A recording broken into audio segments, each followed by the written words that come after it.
Buttercup. Just admit that is why you don't want Mikhail to be from Palestine. I know, but you gotta let her finish the sentence. So the reason I spoke up and maybe got too excited is because literally 3 hours ago I had the same argument with those same characters, Wednesday and Mikhail and some other guy who claims to be from Janine, and I told him that I was arguing. My argument was that Hamas is not serving the Palestinian national cause, and they were arguing that it is serving the Palestinian national cause. And he was talking about his family, his immediate family members in Gaza, who are happy to be martyrs for the cause, and how they're really enjoying what's going on. I messaged my friend. Let me finish. And then I messaged my friend who knows this guy Mikhail and said, I don't think he's Palestinian because he's celebrating the deaths of his family members in Gaza right now. His immediate family members. By the way, that's exactly what these dumb fucks do. They're martyrs. They celebrate that shit. Okay, well, I believe you, but not actually, yes, she's doing exactly what Nikki, can I respond? They martyr their own fucking family and children. I agree. I just don't think Mikhail is one of them. Nikki, I know some of them do. Mikhail is not one of them. Your opinion, listen. You know, I'm about to pick up the other one. I don't want it. Okay, people mute for I'm talking. Should I disbelieve I'm talking. I will move everybody down to the fucking audience so I don't get interrupted. Okay, so don't get so angry, people. You just got back. I know, that's why I'm not. I'm not there, man. I know, but just calm down. No, but let's have a productive one. Then jump off the So let me finish my thought though. Everybody wants to tell us what we are. PHI tells us we're not the real Jews. Fucking Palestinians and Gazans tell us we don't belong in the land of Israel. It's not our land. Everybody is telling who we are and what we are supposed to be. What are you doing right now, Buttercup? Listen, I'm not siding with them. I don't like them. Mikhail, especially, he's a vile, disgusting waste of human flesh. But who are you to start telling people what they are? He wants to call himself a Palestinian, let him. He wants to call himself an Israelite, let him. He wants to call himself a Moroccan. I mean, I may get a little pissed off, but let him. Who are you to say what people are? Really and truly think about it. I think the whole point is this, man. I think what he said was truer than true.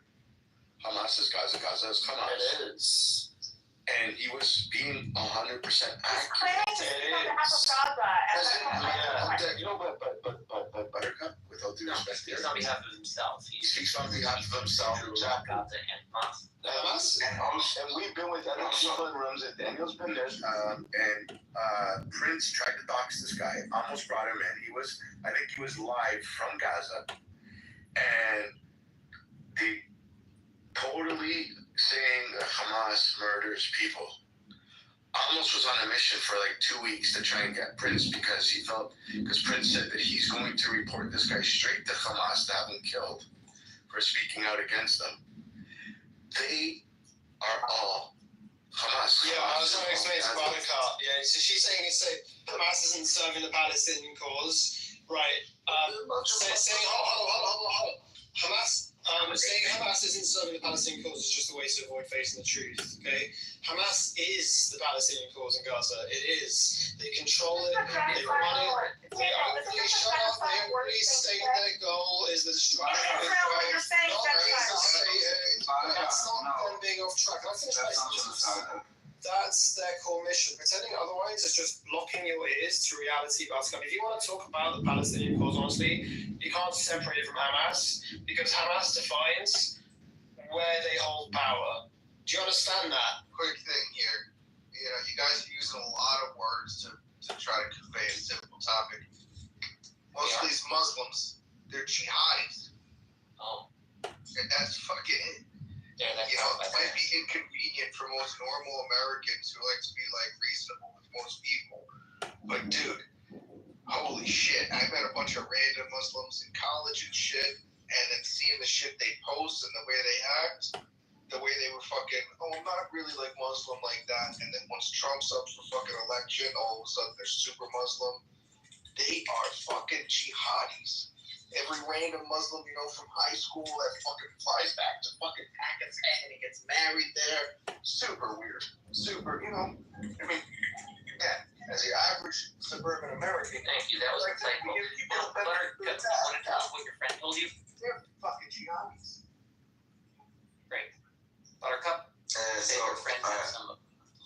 breaking news about the I think her feelings are hurt. Kyle, do you want to share your?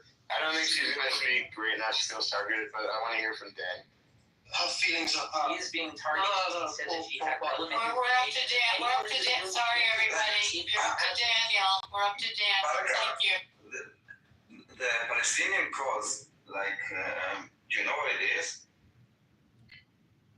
Yes. Jihad. State of Israel. No. No, guys, I asked Baraka, but I said, like, Baraka, do you know what the Palestinian... It depends who you ask. Is it Hamas or the Palestinian Authority or the regular? The Palestinian, no, you said that, he said that Hamas The answer is no. She doesn't know very clearly. But No, I'm Said, talking hold on, about, please. I'm talking about the aspiration for two states. Does it help or hurt? He says it helps. I say it hurts.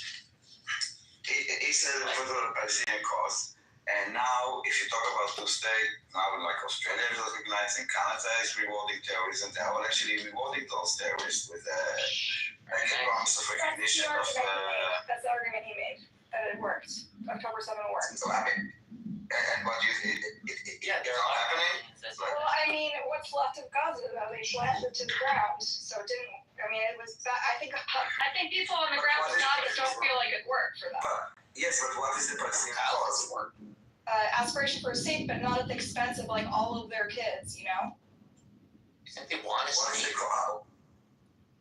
Well, what's happening? Like, I said, I feel like Just let him speak, Mixed. I know you have a lot to say. Quiet. So, Baraka, well, with the Palestinian cause, I think if you ask most Palestinians, they don't think October 7 advanced their cause. what am I asking and why are you answering? What is their cause? That's what he's asking. What? What's their Their cause? cause is free, you know, free a state, whether it's one state or two states, depends who you ask, No, right? no, It's- no. But you're right. You got to get rid of those pesky fucking Jews. You know. Okay, Pepe, No, don't some of them some are willing to coexist, some are not. It depends who you ask. Happy, did you just say get rid of the pesky Jews? Well, how else can they be free? God damn it! You got to get rid of them. Okay, who? Can Hold on. Wait. Okay. Are you having a schizophrenic moment? No, the Were you gonna Palestinians. Well, okay, but how can the Palestinians like? How can they have Tel Aviv and all to themselves if Jews are there? They can't. But why would they be pesky Jews? Because it was all Palestine. Oh my God, Happy. He woke up on the wrong side of the bed again. He woke up with the wrong personality. Well, I did the shahada yesterday. I'm gonna go fuck a lamb and eat it later. Have fun. That can't be hello. Anyways, back to Buttercup. Go ahead. The Palestinian cause is basically the destruction of Israel. Yeah, and also Palestinians right now say October 7th didn't have their cause, but Hamas did it. No. They did it in their name. Plenty of Gaza celebrated it at the time, so they can't just I'm not talking about Hamas, I'm talking about the Palestinian cause. I'm talking about the national aspiration for a Palestinian state, that's what I'm talking about. Yeah, we see the Palestinian cause all over the world. We I see said aspiration for a state, Yeah, which you agree with. You're a two-stater, right, Daniel? No, I don't. Who said aspiration for a state? Are you That's projecting what an we were aspiration talking, for a that's what state? we were defining it in the conversation, aspiration for a Palestinian No, state. I'm asking what is the Palestinian cause, not what Baraka wants the Palestinian cause to be. There's different views. If you ask Abbas, and he says two states, right? The Palestinian Authority supports two states. If you ask Hamas, they tried to conquer Israel with the October 7th. So it depends who you ask. No, that's not a cause. That's like a tactic in order to get to a like. That's not the goal to massacre Jews. That's like a way to. Okay. Well, they actually, if you read the article that I linked, it said exactly what their plan was. Their plan was to conquer Israel. I don't care about the plan. I don't care about the plan. I'm asking like, what is the goal? What is the intention? What is the cause? The cause is to create a Palestinian state alongside Israel. That's the cause. Depends who you ask. We're not talking about Hamas. We're talking about Palestinians. If that's what it So was, those that are again, I'm not talking about just Gaza. I'm talking about the Palestinian cause. I see them like also a lot in the West. I see it in the UN. I see it in like I like free Palestine from the river to the sea. This is the cause. You understand what it means? We also, guess what? The same slogans in our materials. It's not a unique. I hope people think Wow, it's you're just so exactly good. what. Listen, hold on, Nikki, hold on, one second. Everyone in Israel's wearing a full river to the sea thing on the net. When they chant, first of all, if you will open like a map and you would look what happens between the river to the sea, you will see like my house there. Now, when they chant now from the river to the sea, Palestine will be free. What does it mean? I heard this. I heard some people feel that way. What is No, I'm asking you. Personally, for me, to me, Nikki, Well, I don't need help. so I do hear people using those slogans, and I think that sometimes it's heard in different ways depending. You heard people using those slogans. Yes. This is the most used slogan that was in the like massive demonstrations that are all over the world. Sure. So like, and what does it mean? So it depends who you ask. Some people know what it means, and some people say it just means remove the blockade, like it was when I was in 2004. There was no blockade from the river to the sea, right? When I lived in Israel in 2004, but Do you think it's a legitimate chant? we've lived it before, and there was no immediately implosion of the Jewish people. From the river to the sea with no blockade. I'm asking about the chant. It just the chant Do you means think it's a different things. legitimate? 90% of people who say it don't think of it the way you think of it. Okay, so you said one example. There's nothing inherently in the chant that says 90% of people don't know what river or what fucking sea they're talking about. Yeah, Nikki, we know. We all watch the same talk points. Oh, no, but it's not a fucking joke. Okay, but my Actually, point is that inherently the words don't mean to expel the Jews. It actually So what does it mean? So hold on, 1 second, guys. It just means it means freedom of movement. First of all, like chillax a bit. And guys, give me like 2 minutes, like to kind of engage. Because like you're just shouting, No, but as much time as you want, but it sounds like Buttercup is screaming and she's on the defense. Yeah, this is why I wanted to take a breath and like have a conversation with John instead of fucking challenging everything. Yeah. No, but you are. You. Read your DMs. I have my time. No, Buttercup. What? Buttercup. Read your DMs. I have my time for this nigger.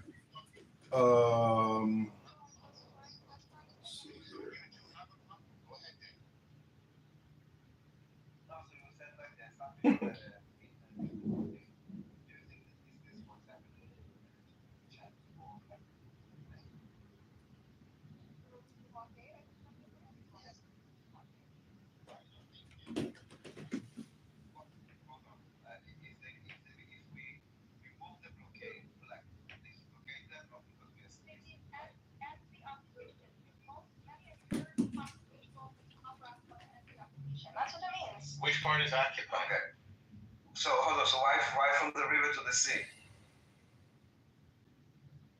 Because that's encompassing of the territories instead of just Israel, So which you always tout as a great so- bastion of democracy. So when they show in Palestinian embassies, wherever they do have embassies, or like in the marches, when they put a map of Palestine, how does it look like? Does it look like a two-state? Like, do you ever see them chanting for two states, or do they chant free Palestine from the river to the sea? Like, except like us, who is talking really in the Palestinian cause about coexisting alongside Israel? So, you know Netanyahu, it was Not Netanyahu, I'm talking about the Palestinian but cause. someone handed him an envelope. I'm talking about the Palestinian cause. I understand it's how. But the greater Israel cause, which is even I'm not talking about Israel, I'm talking about the Palestinian cause. But the greater Israel project is But the Palestinian cause, Buttercup, please, no more, hold on, no more.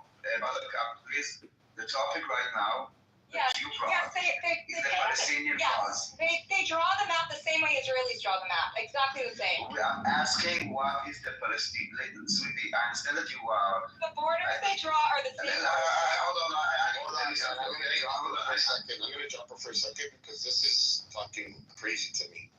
That she she feels that she has to defend every fucking part of when she responds. This is honestly, Daniel, it's the definition of insanity, bro. I know you're in a good place and you want to ask great things. You're not going to get anywhere with her. She doesn't know how to have a conversation. Everything is she thinks she's at the White House being like, I don't understand. She's debating. Like, she can't have a normal conversation. I'd like to bring her back up and for her to talk normally to you, but she has to. If you say Gaza's doing this, she says, well, Israel's doing this. It's always a tit for tat for her. There's no answer. She can't just say, yes, you're right. Yeah.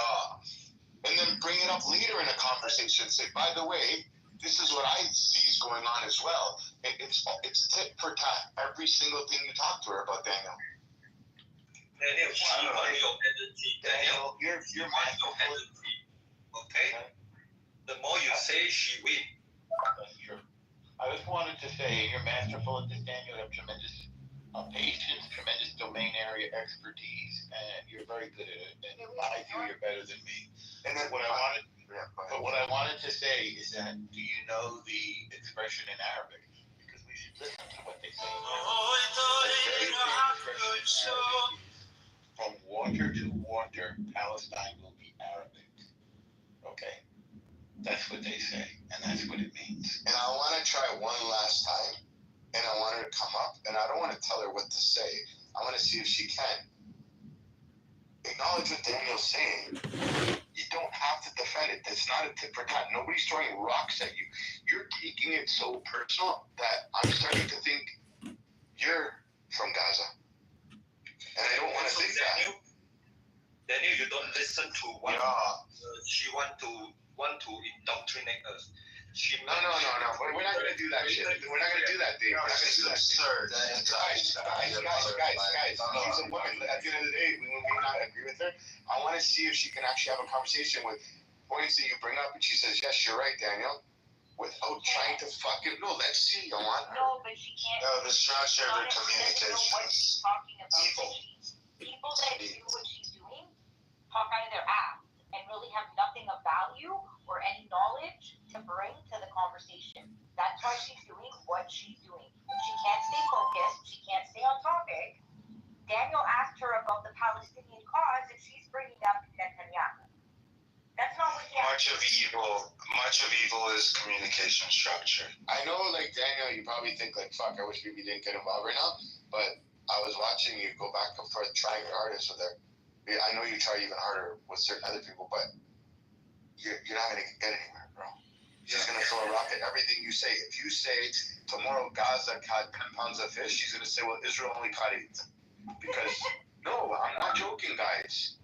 That's a problem. You can't say that the Gazans wanted to do that. No, but it's not a joke. She's going to find something somewhere. So she is like the Focalis that are holding Israel, that Israel is not allowed to make any mistakes at all. Maybe. I don't think you're making a good point, which is that there's ways to listen and engage with what people are saying, and there's ways to engage in witty banter where we quickly say as much as we can back and forth to win points from one side or the other. And what you're saying is that she's playing this like a game. She's not engaging with any of us, taking in what we're saying. She's sort of rearing up to share again her concerns that we are engaged in a genocide. Yeah, also we talk about the things that Daniel doesn't know. It's like a trial lawyer tactic, but not all trial lawyers use that tactic because they lose in the end. So some trial lawyers will concede to the point, and then they'll compile all of their evidence at the end and smash the fucking defendant with, like, if the prosecutor had Assistance litigation. No, but but I'm listening to her. That sounds like I'm hearing a litigator. Maybe it's as simple as bickering. If I say it's blue, you say it's red. I say it's big, you say it's small. We can do that for hours, dude. Yeah, we're gonna get nowhere. And she purposely say things that Daniel doesn't know. For reference of El Norma, she for the first time used the word Amharic. What do you mean that Daniel doesn't know? Daniel knows Amalek. What do you mean, Daniel? Norm knows the word Amalek. Yeah, for Daniel, the Amalek word just flow through from left ear to the right ear. No, because he knows that, though. Daniel she just say greater Israel when Daniel say river to the sea. No, I think Dave was. I think what said was 100% right on it. It's bickering. Dave, he didn't go. I just didn't. The topic was different, so I didn't address it because that's not the topic about the Israel and all that jazz. All the topic want to speak now is about Dave. I understand, but you're doing exactly. But you're doing it. Like you are the one bringing back this nonsense. I was actually not engaging with this, and I was trying to go back to the conversation, and now you're bringing it back. Okay, so why don't you bring her back up so that we can have a conversation?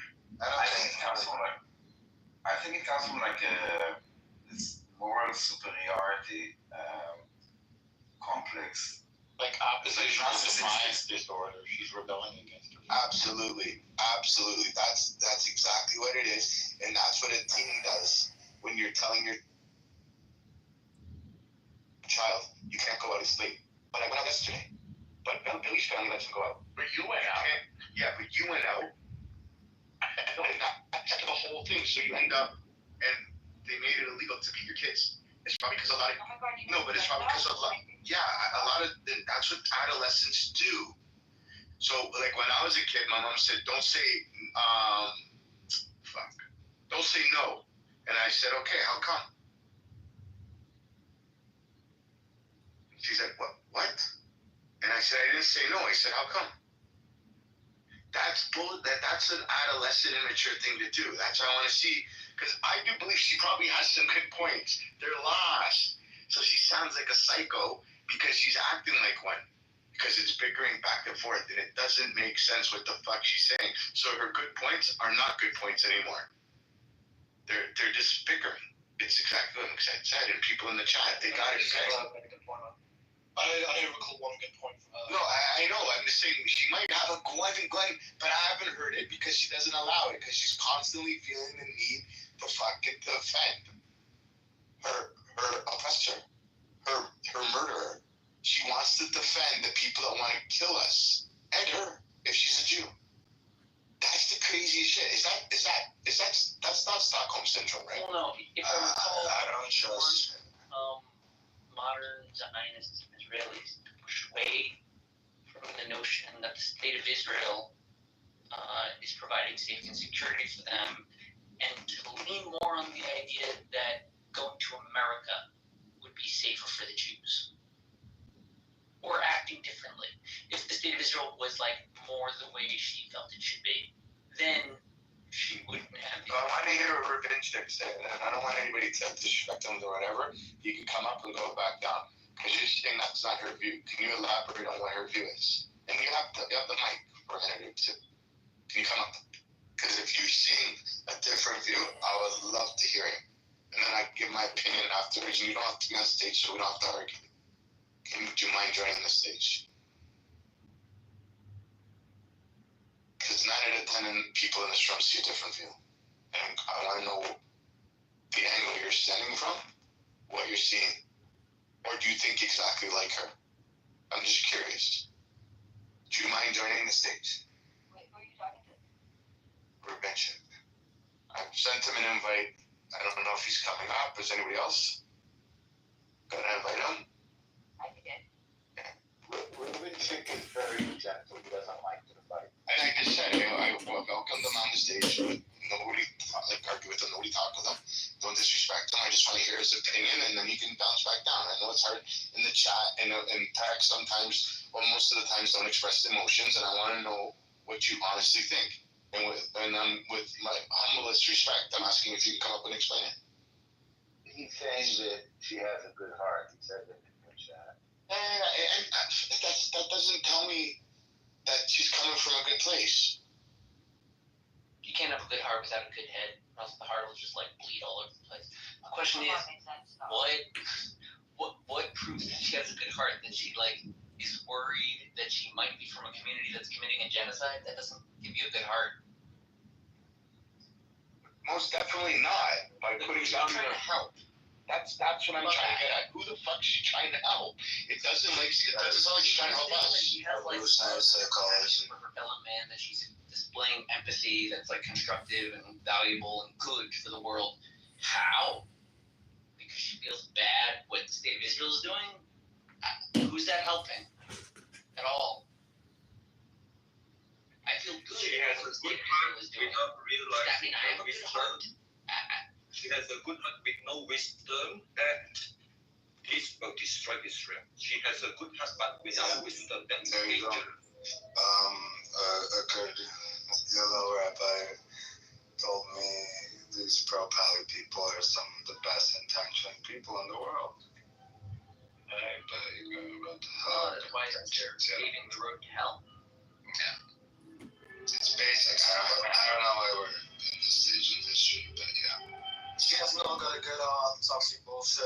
Having a good heart means being honest about suffering on both sides, not excusing or downplaying violence when it suits your view, by trying to defend or make excuses for groups like Hamas.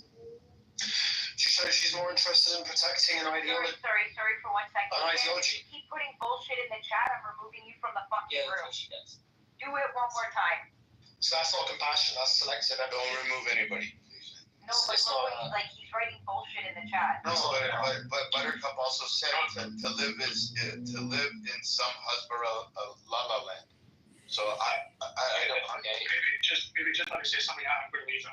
He's right. What? Don't get me wrong, but listen to me for a second. This person,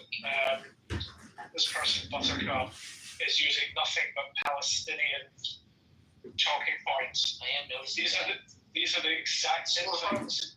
These are the exact same things that these pro-Palestinians do on X. They do it on Clubhouse. They do it on Twitter. They do it on TikTok. They do it everywhere. For her to have a chutzpah to even say Asvara, Lala, whatever she's fucking saying. Honestly, this person is abhorrent. She's sick.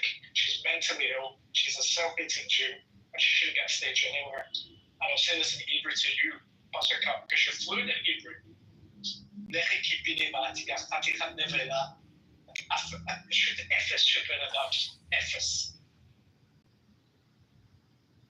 Sprayman. The hammer just got smashed on the table. Man, I felt the house shock. It's good. And he's right. I think our heads were in a good intentions yesterday, and I don't think we'll give up. But we keep spending so much time, and it becomes a point where you have to give tough love. Like if you were to have a crackhead as a child, you can't keep giving that child $10. You got to put right in rehab. Buttercup, write it in Hebrew because you're fluent. Yalla. We'll see how fluent you are in Hebrew. You speak 2 words in Hebrew, you're fluent. You live near Jerusalem. We'll be a green line for 1 year, and you're Israeli. And you think you are. You think you know everything about Israel because your family lives there. She doesn't know shit about Israel. Newspaper said that. He wanted me to. Tim, I sent it to you. I sent the domain to you. John for Congress with the number 4. John JOHN 4 Congress. Cindy's asking what it is you want. Don't believe Here, what? she said a Neo Heaven what? What did you say, Neo Heaven? Oh, okay. Thank you. Yeah, we love. It's already done. Many of you suffer because this is the same talking point. So fast. Because he's passionate. Now came with the Jews, and that shocked you, and that made you suffer. No, the problem is, this is the problem. When you go into the Congress rooms, Scotty's rooms, and all You're the that, man. I never thought I'd say that. you really, You're the man. really have to have your head in your heart. Your head, first of all. Your head has to be in the right place because it's so, I've seen it. It's easy for these people to go in there, get fucking confused. They get to go dryer. They get spun around, thrown out. And you know, like when somebody wakes up with like bedhead and their hair's everywhere and shit like that, they don't know what the fuck, which way to go, left or right. And that's what happens. So when your mind's not strong, it's not equipped properly, you go in there and you come back and then you start speaking to your fellow Jews and you start poking at them and saying, it's because of you we're going through this. Because they start listening to it and they start believing the lies. Like Harry was in there last night and they were playing a video for her, or the night before, playing a video of Shlomi that they recorded him. And in the background, you can hear guys are saying, I hope people wish she would have died. And some people were asking questions. No, but she said, after they played the video, and Shlomi said, yeah, I think he said, if it's, because I was in there and I'm not sure that was part of the clip, that he heard helicopters. That's how I've seen. I never seen anybody shoot anybody. But anyways, watch my point. So she said, that was really nice the way you guys treated him. Oh my God, that was really nice of you guys. A guy screamed, I wish they would have killed you too. But maybe she didn't hear that. Let's give her the benefit of the doubt. Then they said, look, you heard. Shlomi just admitted. Did the Hannibal directive. He's seen the Tomahawk helicopter shooting people.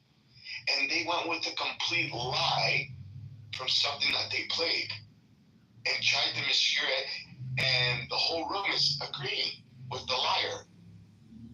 And then she's in there.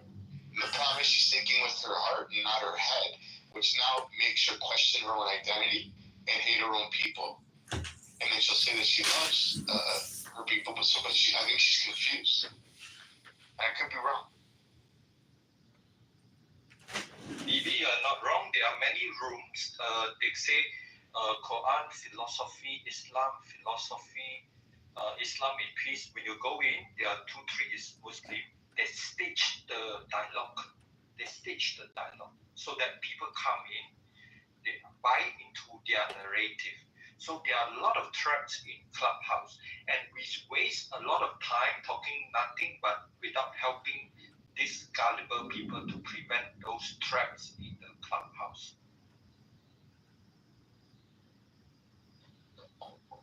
And I thought we need to have more stages like this where Jews can be free. They don't have to get lost, to get entertained over there. And we can have some spicy moments. Like we invite God to their own. It shows the hatred is easily of them, because they watch these innocent people being murdered, raped, and dragged from their homes, and then try to excuse it as part of some cause. It shows how twisted their thinking really is. And a healthy person calls out evil when they see it. They see it, they call it out. When somebody bends over backwards to justify terror, that isn't strength or conviction, it's just sickness. They're mentally sick. Now, you're being very Islamophobic right now. Oh, yeah. You're being very Islamophobic right now. There's no such thing as Islamophobic. Give me a moment. No such thing. No, because they are jihadis, and you're not respecting their culture or religion. Tobias. Are you trolling? Are you being sarcastic? Yes, he is. Saying it's sarcastic, but it's factual. I mean, We're having a serious conversation here about people. I don't know if you're being sarcastic or. Well, you just don't like trying to make a joke and you're trying to keep up with joke. Being terrible. Good timing, Brett. It's not even trying to be funny. They are jihadis. It's part of their religion.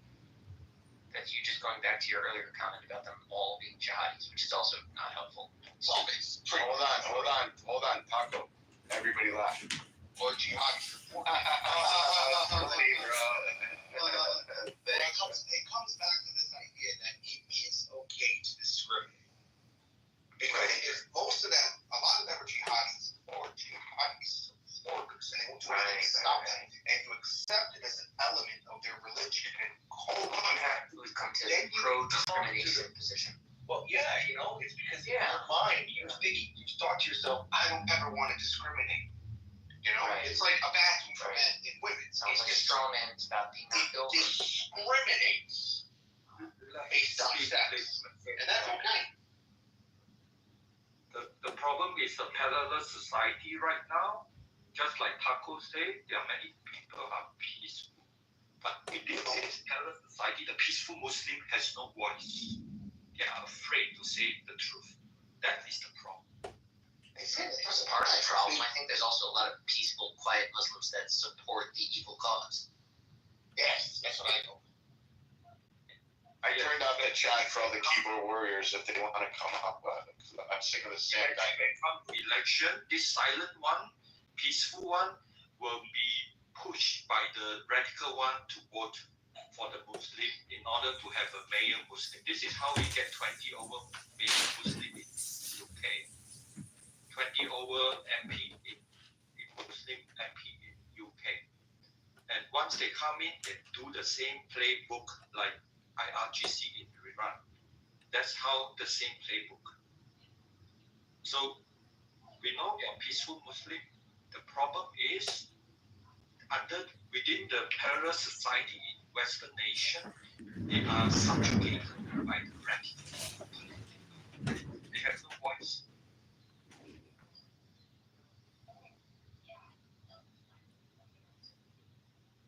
Bring them back. I think it's a fallacy. I think behavior of individuals doesn't erase the doctrines of the faith, and a lot of Muslims may be peaceful in practice, but that's often because they ignore or soften parts of Islamic teaching, not because the religion itself is harmless. So I see it as fallacious. Religion is whatever the religious make of it. I got a question. What do you guys think is more dangerous, an indoctrinated, sympathizing Jew or a terrorist? That's simple. History has proven that the most dangerous thing the world has ever seen is a Jew that takes sides against the community.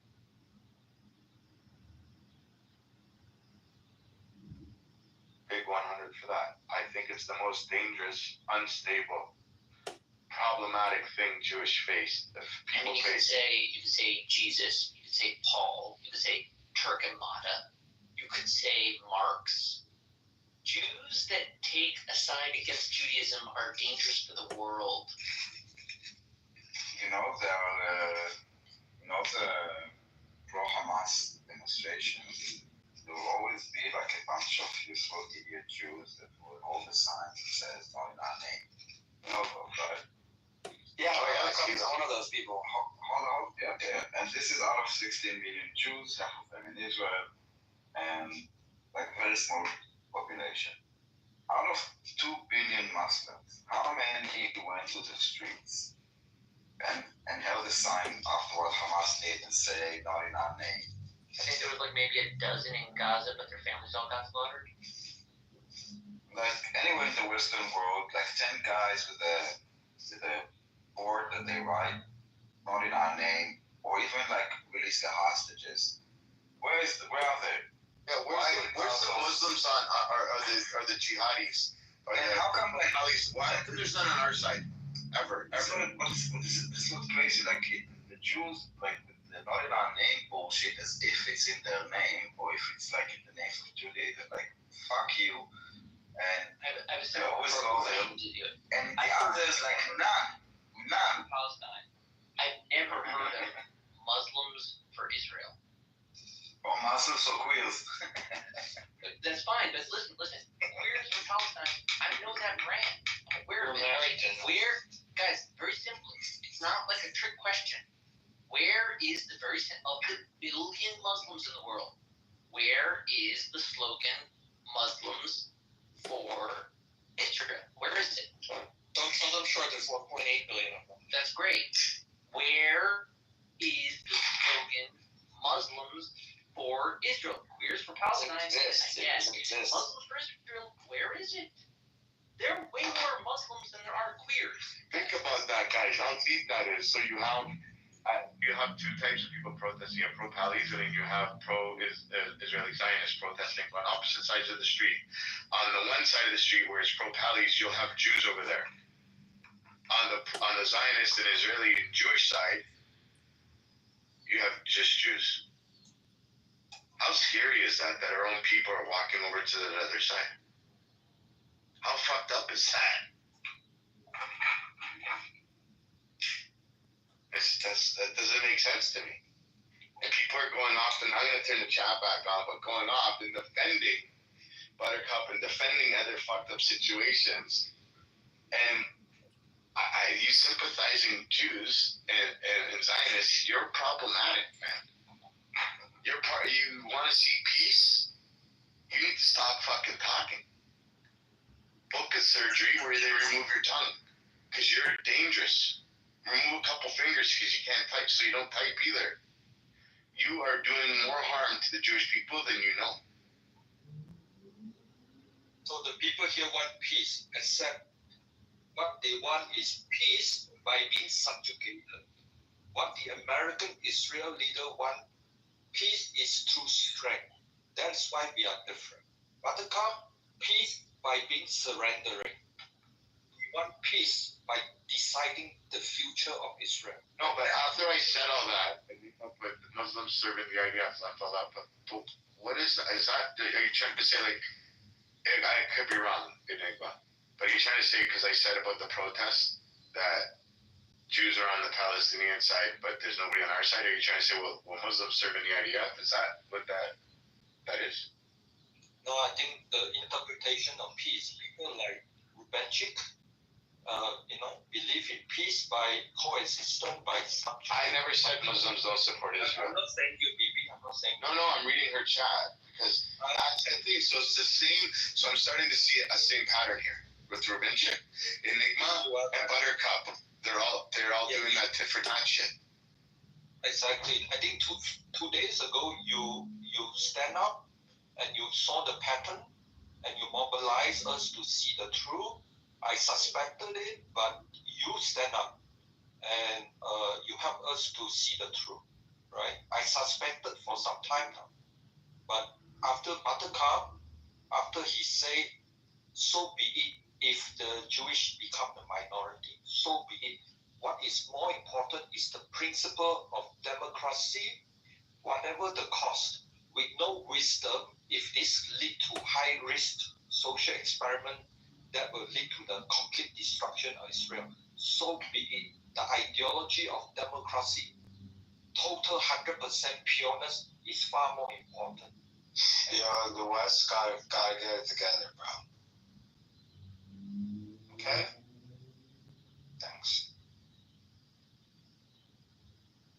That's the little commercial, guys. It's a paid advertising. Don't do drugs. And George will come off the mic every once in a while to remind you guys why you shouldn't do narcotics. I love it. Thank you. But yeah, I think that's a big problem, and I support that message. Yeah, he supports it. But do you guys see what I'm seeing, or am I getting too deep, like thinking too deep into it? This tit for tat shit is very problematic. Do you guys agree with that statement? It's just like they try to find some kind of way to defend their stance no matter what. That's what she does. She knows she's wrong. She wants to come in here and stir the pot, and people play into it, and try to have this long-winded 3-hour debate with her. At the end of the day, it's just pointless. Like, listen, she'll be in the mirrors room, and if you guys can catch that, go in there and see how she acts in those rooms. She'll try to come in here and say, oh, but I want a free democratic Israel. I want everybody to live in harm, peace, and harmony. And then she'll go in there and agree with everything that they say about, taking over Israel, wiping out the Jews, and supporting Hamas. It's just pretty much just a fence sitting. Like, I don't even want to call it fence sitting, because it doesn't even, to me, it's not fence sitting. She comes in here and says the opposite of what we agree with. So, like I said, it's just a waste of time. She's just a lost cause, or she's just doing this for attention. I don't know. And you guys are giving her plenty of. The framing of the Palestinian cause sounds always like very wholesome, free Palestine. Like, it sounds good. It's like even what she's right, I'm supporting the free democratic Israel from the river to the sea. I mean, it sounds amazing, right? Like, as if like our neighbors just want to do like haggis and pizzas, and they throw us like flowers over the borders all the time. She's basically, again, unknowingly supporting Hamas's cause, the Palestinian cause, of the destruction of the Jewish state. And I think that we have the 2 billion silent Muslims, and we have the useful idiots in the West that are constantly attacking and blaming Israel for everything, and blaming the Palestinians for literally nothing. Like Hamas, I couldn't have Hamas, let's move on. No.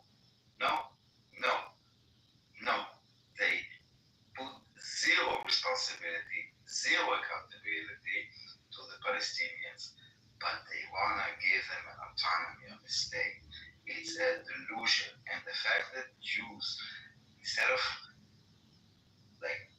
realizing that they join those that are basically delegitimizing Israel, which is exactly what Hamas is doing from the beginning of the war, doing this war of truth, this propaganda campaign from the genocide to the ethnic cleansing to the starvation to Netanyahu did this, Netanyahu did this.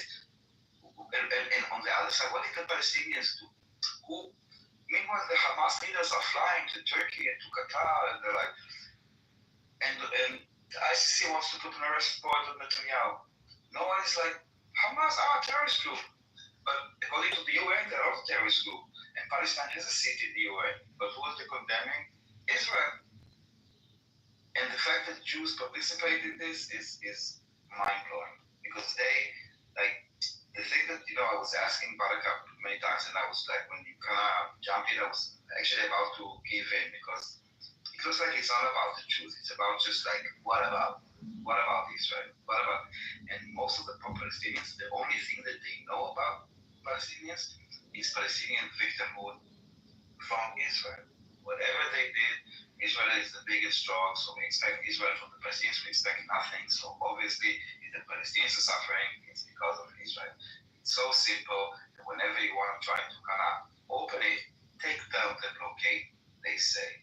Why the fuck would we take out the blockade? The blockade is there for a reason, because they blow up. So it's so like, I don't get it. I get that the people that are usually idiots in the West, and those slogans actually work, and those chants are cute, and you have the accessories, the kafia, and you have all the talking points, and you feel smart, and you feel moral, and you feel humane, and you feel that you're fighting for the right thing. You're not. You're actually supporting Nazism. And when they would wake up to realize that they were actually supporting Nazism, God bless them. Good luck. It's very interesting, Daniel. She just said, I'm sorry, I just want to say one thing. She just said that, Amir is has intellectual integrity and honesty, and it's just so interesting to me how she gets to that point. Do you guys not see people just on any issue, even outside of this? You don't see how many people hate capitalism. They think that whether it's America, we're evil to the core. They deny the foundation of our country. They delegitimize it. Therefore, it should all be torn down to the ground because we have an original sin. These people always fucking exist. You see these assholes. They undermining their own countries and cultures and values and just everything. I mean, why? To me, I just look at that Buttercup girl. She just seems like one of them to me. I mean, it's not surprising. They've been around forever. Well, I need 30 seconds for solution to Buttercup. Singapore faced problem like this. The leader of Singapore, Lee Kuan Yew, faced 20, 30 Western journalists criticizing Singapore democracy, right? But so that's just the same thing like Buttercup is doing, challenging Israel democracy, right? And what you need is strong leader like Lee Kuan Yew. But now you have you need a strong leader for Israel, and this strong leader will speak to every single Jews of you. There shall be no weak Jews.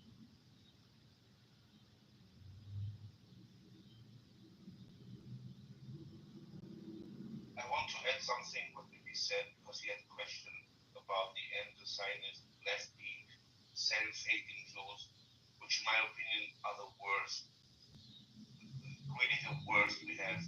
So the answer is, why is that? And I know some people here, even Jews, don't hold with the Tanakh, but the Tanakh is the answer. The answer of the Tanakh is that it states very clear that no nation can defeat the Jewish people. And we have seen that throughout history. Even the Nazis were not able to annihilate us, right? So who is the only nation who can destroy the Jewish nation? Us. Exactly. It's to the Tanakh. Exactly.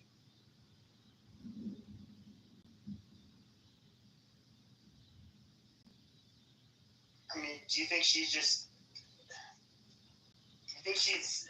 I've struggled to ask myself, why did these people hate everything about like maybe who they are, whether they're like a Westerner, the country they come from. They'll excessively harp on how evil or bad their country is. They'll side with people that. Hold on. Did Enigma just get triggered and expose herself? Yeah, no, I mean, dude, she's already exposed herself before that, but that's the cherry on top. The great now is the cherry. The Torah and the Quran are both vile books that are not even good enough for toilet paper. You guys hear this? Oh my God. She's after me right now, so that's okay. Oh, it doesn't matter. Just please, anybody, just recognize that this person is not an ally or a friend at all, okay? That's weird. So, and she's a Nazi lover. Yes, Norm, she is. She said there was good Nazis. No, there's not one good Nazi ever. And anybody that says that is a Nazi lover. Wow. I can't believe it's psychosexual, guys. Psychological in the sexual realm. Thank you. Wait, I thought she was the one that was claiming to be a psychologist. And she didn't know. Exactly. Claiming. I was asking her very psychologist. I mean, I was asking her some very basic questions that she could not answer. It was. You cornered her, bro. They have authority. They got wisdom. And you're not the smartest guy either, and you cornered her. I'm joking, but you're a smart guy. But you cornered her, and she didn't respond. She couldn't respond. I remember that day. It was about the theories on psychopathy. Yeah. Sociopathy. Yeah. And one more. There was one more. And then she said it was both behavior. And you're like, no. There's different traits, and she said they're exactly alike. Anyway, I don't want to give these people any air, but she just, for those of you that are like defending her in the chat, and say, oh, she's a great person. She just said the Torah and the Tanakh is vile, and it's not even worth using as toilet paper. So, I'm never gonna forget that, and no one on here will forget that because I screenshotted that. So, yeah, I'll definitely put that as my PTR next time I see her and Ruben Cook. Because they love each other, so yeah. What are you confused about? I thought she was Jewish or some shit. No, she's not. Yeah, I thought so too. She's not Jewish. She's not Israeli. She says she has family in Israel, which means nothing. And that's it, but then she's going to come tell other Jews and Israelis how to think and what they can say. It's funny. It's kind of like what Buttercup does. So, very similar. I think they're all friends with each other. Seems about right. That's creepy, bro. Can it be me? But it's that easy to get these people exposed, you see? So, this is a wake-up call for everybody.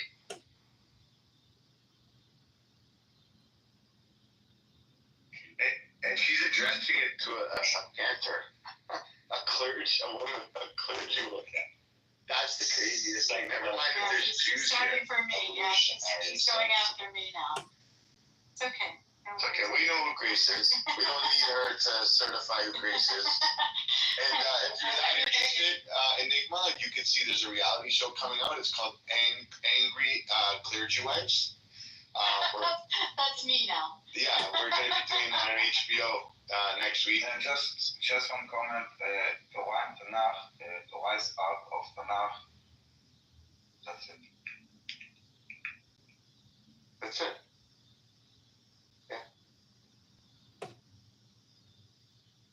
And so the world turns. That's like bad writing.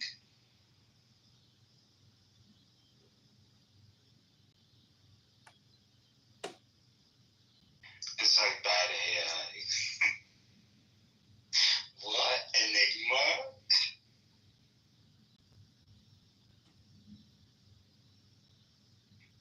She's telling me that every shul she's been to allows for diversity of opinions.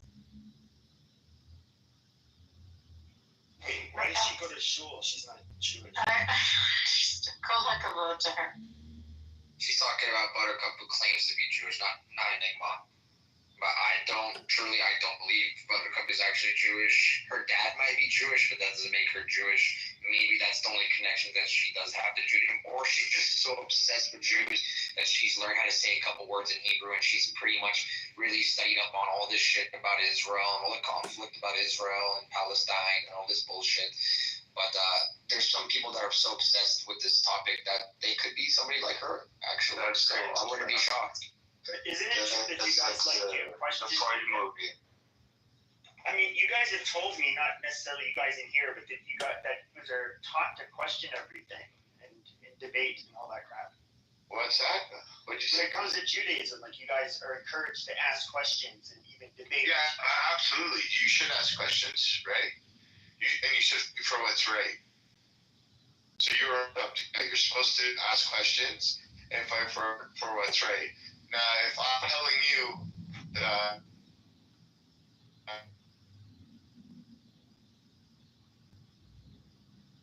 once as a compassionate human being would be like, oh my God. Not, but what happened in 1947? You get the point, right? Monkey. She's holding me, her feet to the fire, that every shul she's been to will ask for diversity. And I want her to know that diversity of not wanting us to exist, it's not diversity. I mean, bring her to a Sephardic shul. I want her to tell me how that's going to work out. Oh, that's going to be hilarious. Please bring her to a Sephardic shul. Come play with the Moroccans. They're trying their best. But that's why the diversity argument, of course, is kind of bullshit. Even diversity of opinions is not necessarily a good thing. It's not good. Hate is not diversity. It's not good. Hate is not diversity. That's extreme. Obliterating that. There's for slaves. What was that? Like Blazing Saddles, where they're trying to hire a bunch of killers, and they had bandits, they had jihadists, they had banditos, just all these unsavory characters, and it's diversity, but they were the worst people. That just came to mind.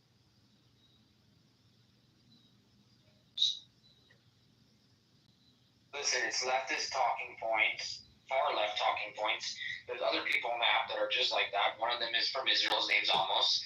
So, I mean, it's not too shocking to hear that from her, because other people really do believe in the same shit that she does. And somebody mentioned earlier that you see these other American Jews that end up holding these Palestine flags and stuff at the pro-Palestine protests.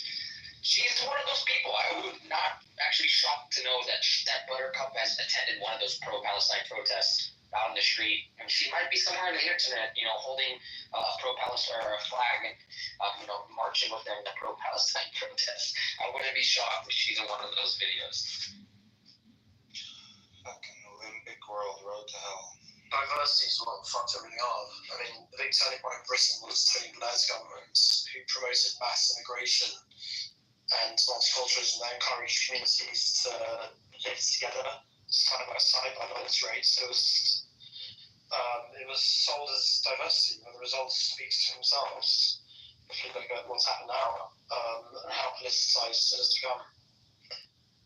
The crazy part about it is that the Muslims that come to this country, at least to America, or any other country, even London or United Kingdom, Europe, or anywhere in Europe like France, Germany, the Netherlands, that's the last thing that they want. There's diversity. They exclude themselves from anything but diversity.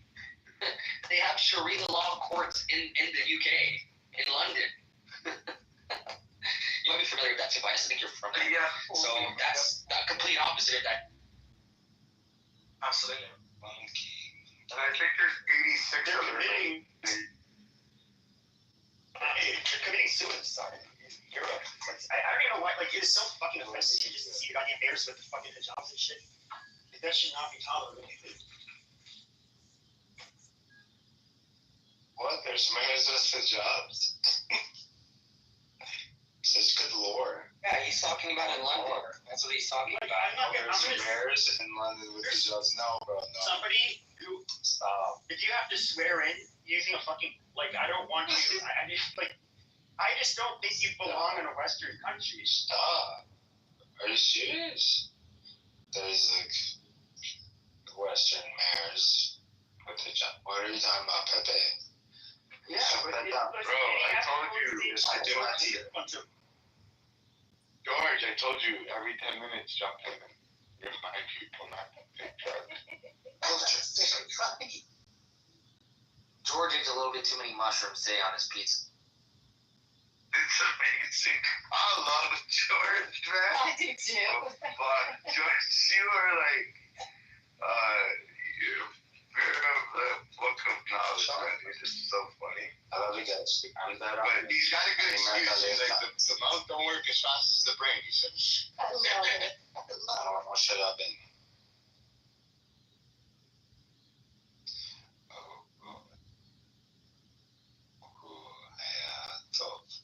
Top.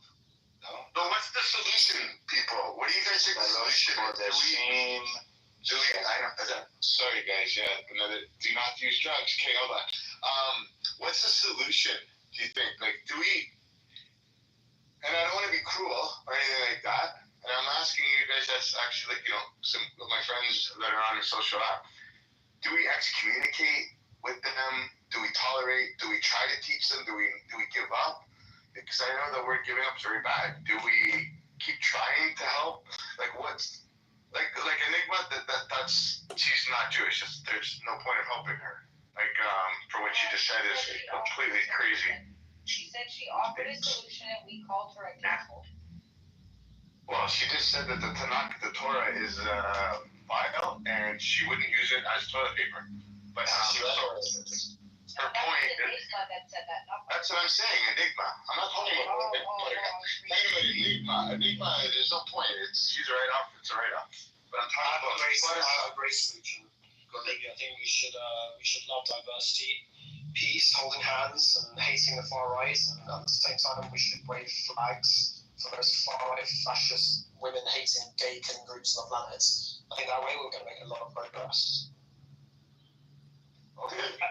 Why don't you guys, I know there's not many Jews in the world, but I'm going to say this, it's going to sound very offensive, but you get like these woke justice warriors that are, not Jewish as far as I know of, maybe some of them are, but they'll advocate for things that I think are just harmful for society, and then you'll hear about them getting maybe raped and murdered by one of the people they're advocating for.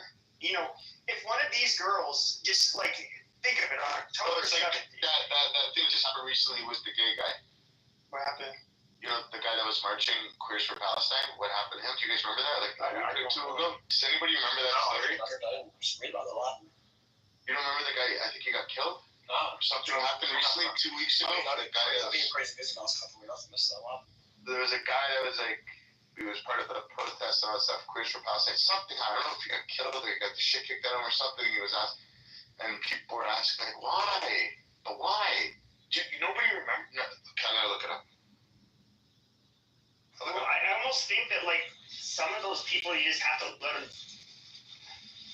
Hopefully they learn their lesson before something bad happens to them. But what can you do?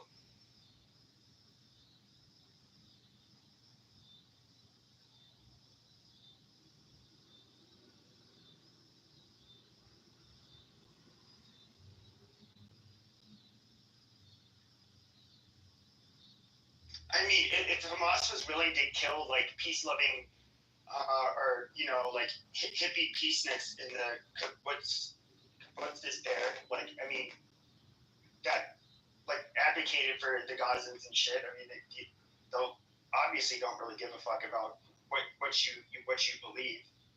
They'll kill you just based on your identity.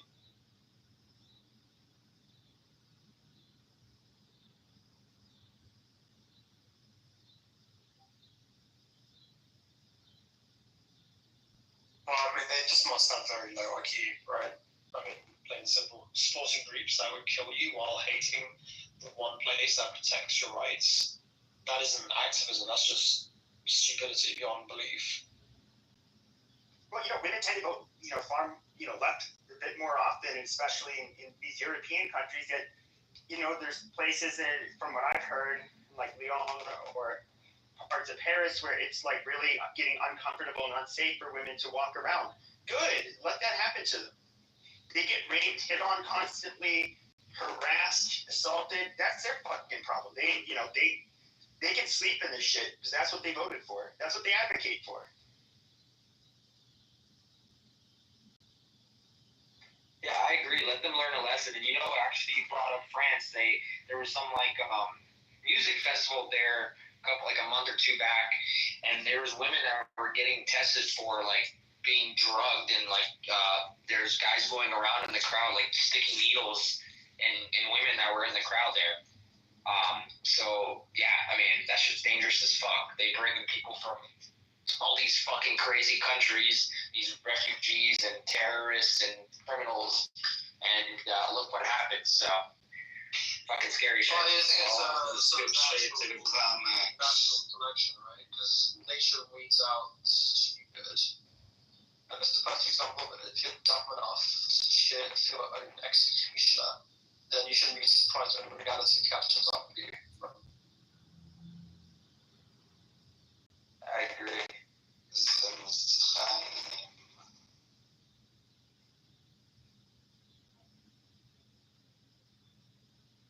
Running's also bad. It's not the same.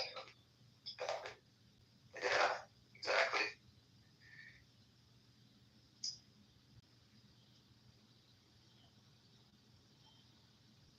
I think Coleman learned very well from the rest of their papers. אנחנו צריכים לתת הכי הטוב, הגנים והתוכל לכולם.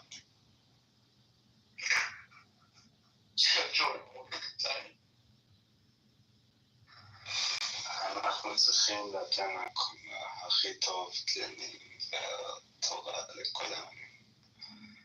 הם יכולים לעשות מה הם רוצים.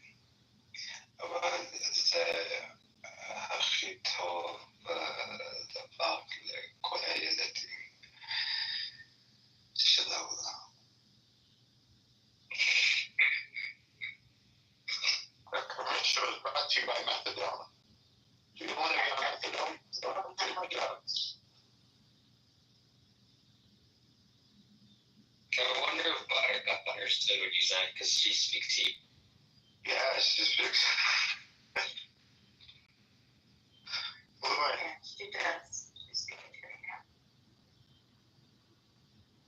Oh no, I would like her to speak out loud because it's easy to type, right? It's called Google Translate. Anybody can do it. I've seen a terrorist on here use it, so that's why I'm not impressed by her writing.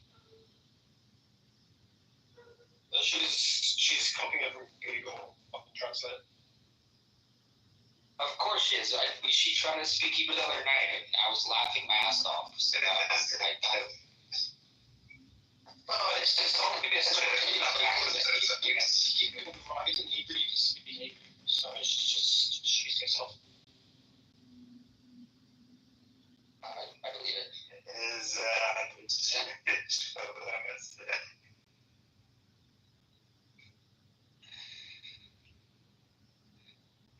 So Carter, do you think that she's a Muslim or Arab? I heard this on your thing in the chat. I think that's actually. Yes, I guess I recall that we had a debate months ago, even I guess a year ago, and she reminds me of that woman speaking. I was speaking with her, yes, on stage, and she was an Arab living in Israel. I will check this out. That's what she said, so, yeah. Yes, so look, I think it's funny, but please come up. I have some questions. Really, if you ask something very, very easy to answer, come up. Come up, Buttercup, show her press us from Hebrew. Come on. Are we inviting her up or what? We are, but she's saying there's too many haters, so. Okay, nobody's hating. Just come up. Come on. And she's saying she's Ashkenazi. Then she doesn't have to come up. She doesn't like to come up. Fuck that. We're not gonna beg her to come up. Fuck that shit. He doesn't make the conditions here. We do. Right? Yeah, exactly. It's like let's do a terroristic negotiation deal here. Let's get back some awesome terrorists. Yeah, exactly. I don't know. I don't think it's. It's gonna work. Don't worry. You're cracking me up. Yeah, come on. My first time talking to people like her on here. Trust me. Awesome. This whole app is full of haters. It should be called Hater House, not Clubhouse. No, But anyway. Haters are up. I'm curious. Does she spend more time in these rooms or in his rooms? Good question. When this room is over, she'll spend the majority of her time over there. You see, it's like she does half and half. You know? Oh my god, Mir's rooms are the same. Like, I've literally been gone from the app for like 4 months. I come back, I go into Mir's room one day, and it's the same shit. Bubbles. It's ridiculous.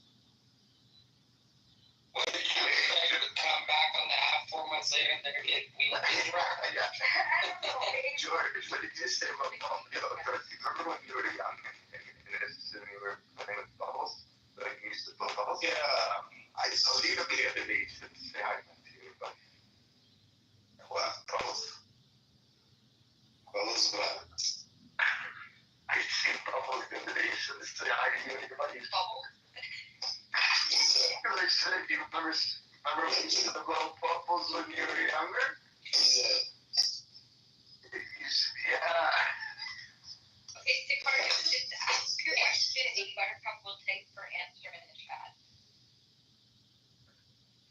I'm just curious, like, what was Buttercup's position? Did she want like a Tuesday? What does she want? Like, what does she think should happen? I think she said Tuesday. No,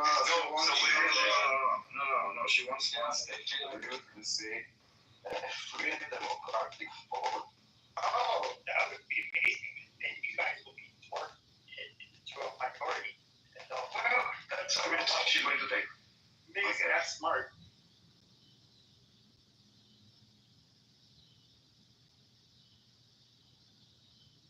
And then she does understand why we get upset by this idea, and said why it's packaged very nice, free different markets before, which is the basic, because our neighbors are like Swiss.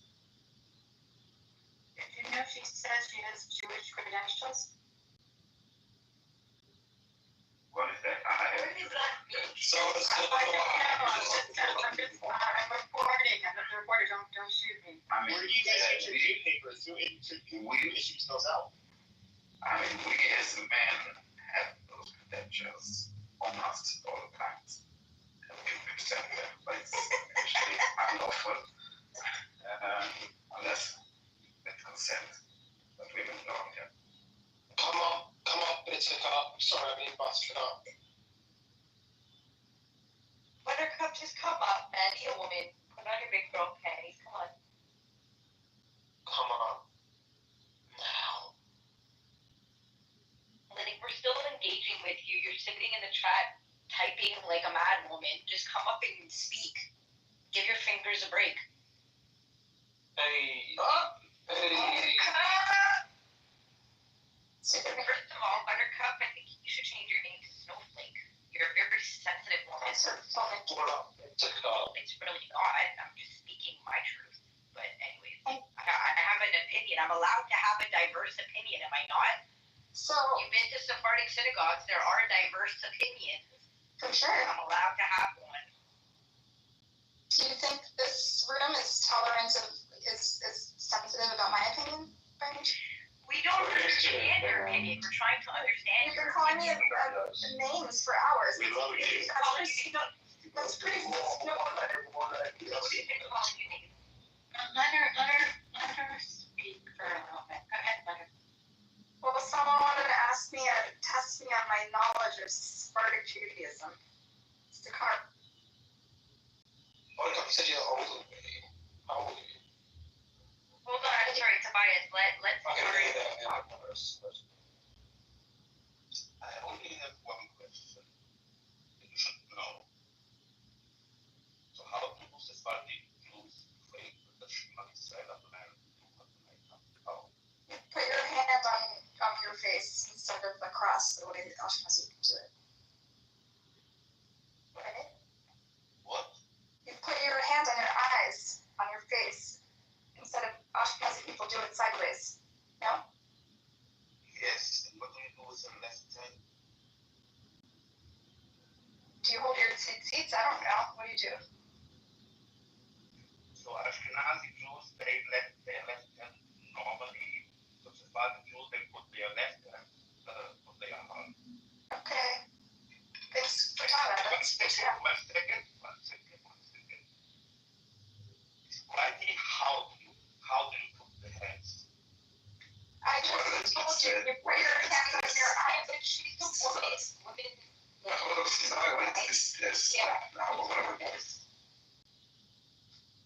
Yes, because there's a difference. So how do you pray? Yeah, I said, what's the purpose of asking Monica this? Because she said that.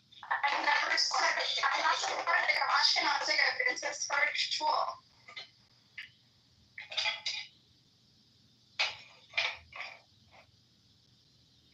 Is it a crime to go to Sephardic shul if you're Ashkenazi?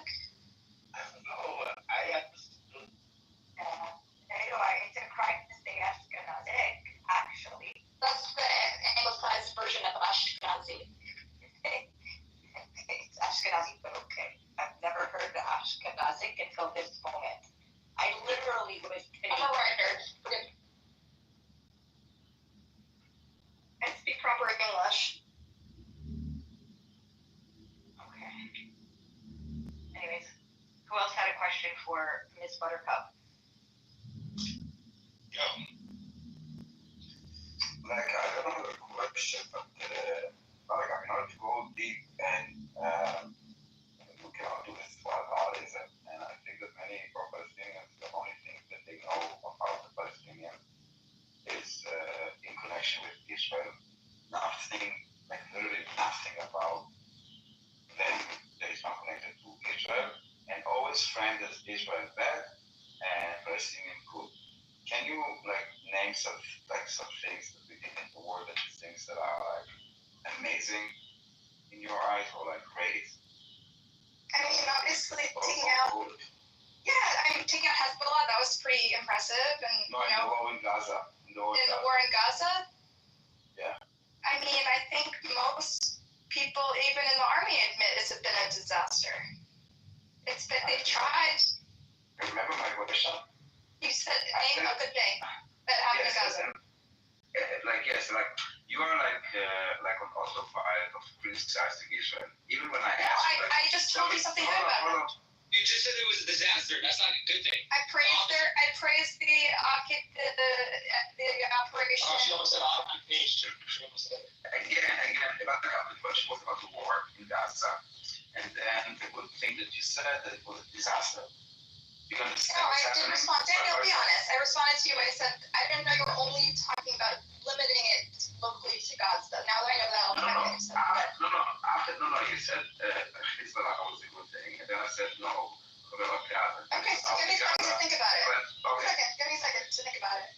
Something good that happened in Gaza. I really need to think about it. Not that happened, that we do good in Gaza. Well, one of them is killing Sinwar. I can give you that. That's a good. You see how simple that was? That was so easy. I think it was kind of an accident. It's not about if it was an accident or not. So no. I'm thinking about it. Give me a second to think. It's like a horror show. It's hard to think about it. It's a horror show. Buttercup, you're not. It's hard to think of beauty in a horror show. I'm trying. Give me a second. We're not asking of beauty. We're asking things that accomplishments made.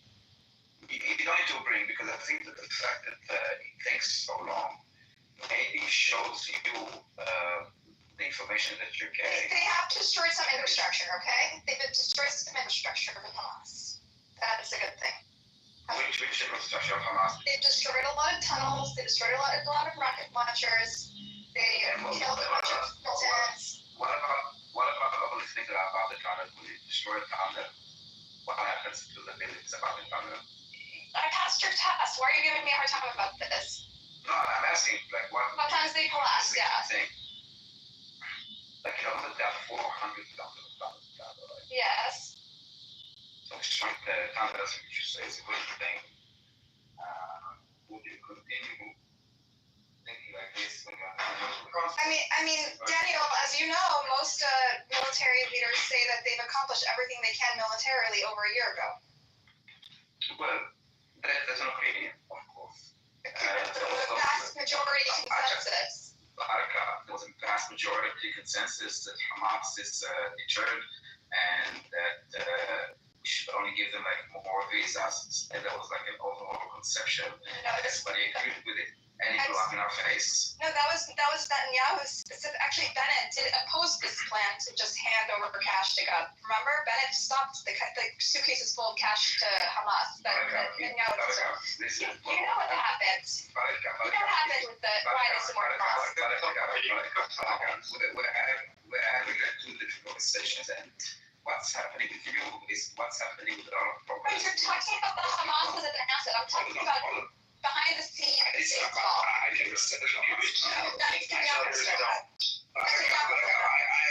never spoke about Netanyahu. The thing is that what you hear, with my words, you get like a keyword that is kind of like scanned in your head into a, I'm sorry, but don't get offended, like a talking point, that this is what you know. So you will divert, you will just take one word that I said, which aligns with something that you know, probably bad about Israel, and then you will attack back. You will not really having a conversation. Okay, let me respond to what you said. I know what you're talking about. It's like having a battle with you, and you're always going somewhere else about playing Israel. It's not personal. Let me respond to what you said. Okay, you're right. You're right. Thank you for steering me back. Vibes world primate.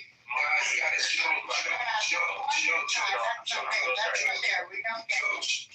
Stop it.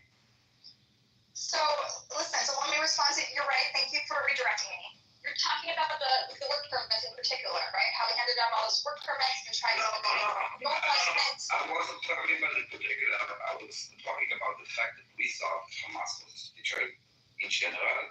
We thought that just improving the conditions of Palestinians in general would mean that there would be like, for example, with the extra, yes, and if you look at the work permits over the years, over the months, they're always gradually going up, okay? Yeah. It was like this idea of like, normally, you give them, they would like, yes, whatever.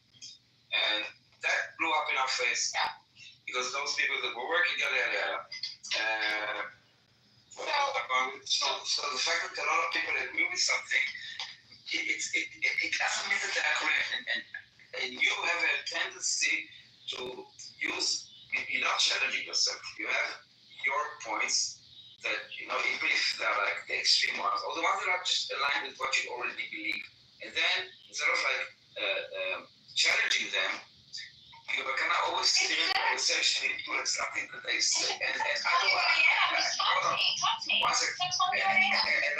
And last thing is, I don't, like in my conversations, I don't say, this and this said it. Professor Zibi Zubi also agreed with it. The chief, I don't care. Like at the end, I make my own decisions. I chew my own food. And I see that a lot of people can be dope. So in order for me to stay in reality, I would never tell you like, but also this and this said it. Okay, so you said it. Daniel, to be fair, you're not called a cop over having a divergent opinion, okay? So I have to use Israelis to bolster my legitimacy because these people don't allow me to have an opinion. No, well, it depends what the opinion is. Okay, you want me to say something first? I don't think she won. It's not like that. See her every day. Yeah, no. Oh, did you hear it? For 3 to 4 years, me and Harry and other people used to fight with Daniel every day. Every day. Because of his stance with me. Now I listen to Daniel, I learn from him. But your stance was a lot different, Daniel. But I'm just saying, that you're talking about, I think the straw that broke the camel's back was October 7th for you. And you're like, hell no. Some of the things that you used to think were possible before, are extremely not possible now. Am I wrong for saying that? Many of us this is what people don't understand. That's my point. Reality changes. Learned and you've seen it through. Exactly. But she hasn't changed her reality. It got worse. A lot of Israel was supporting of a two-state solution. But now if you do a survey, I don't. We live in reality, these two states, it's everybody that says it really don't understand the fact they want. They can acknowledge, they can recognize it will not happen. It's just not realistic. It's not my opinion. I don't want it to happen. Even if I really all my heart would want, reality is that it will not happen. I don't see any way that it will happen. That's what I'm trying to say. Doesn't matter what I want. And the one-state solution, that is basically only when we basically lose a war and they basically conquer us and kill us. That is will be the only way that the one-state will happen. I agree that one state is a disaster. It's the end of Jewish state and Jewish of democratic state. But even before, didn't you?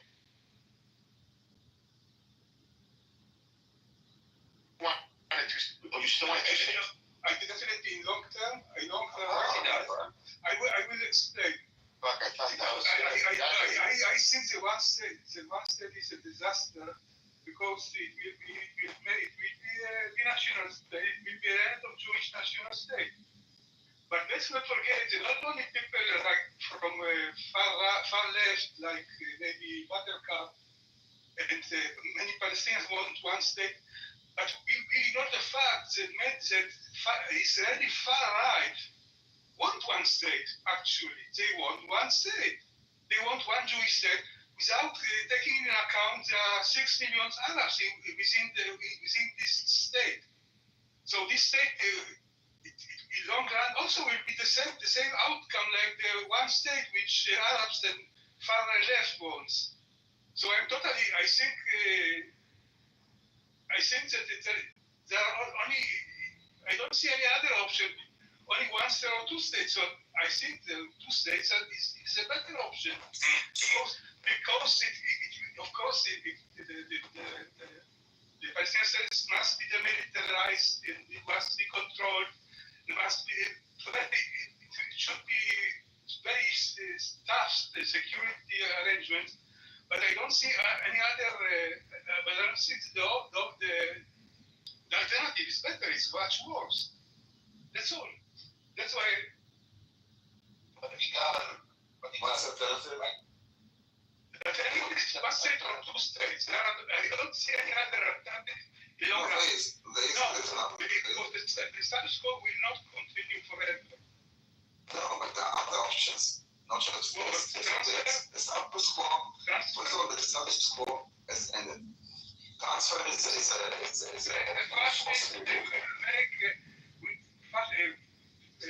transfer will make it like a state like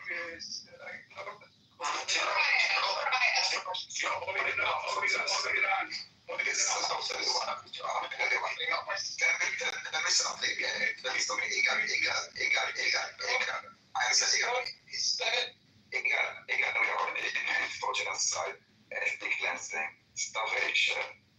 It doesn't really matter what we do. I'm not talking about how do you call it? Transfer. But allowing them to live is something else, and I would assume that many would want to live.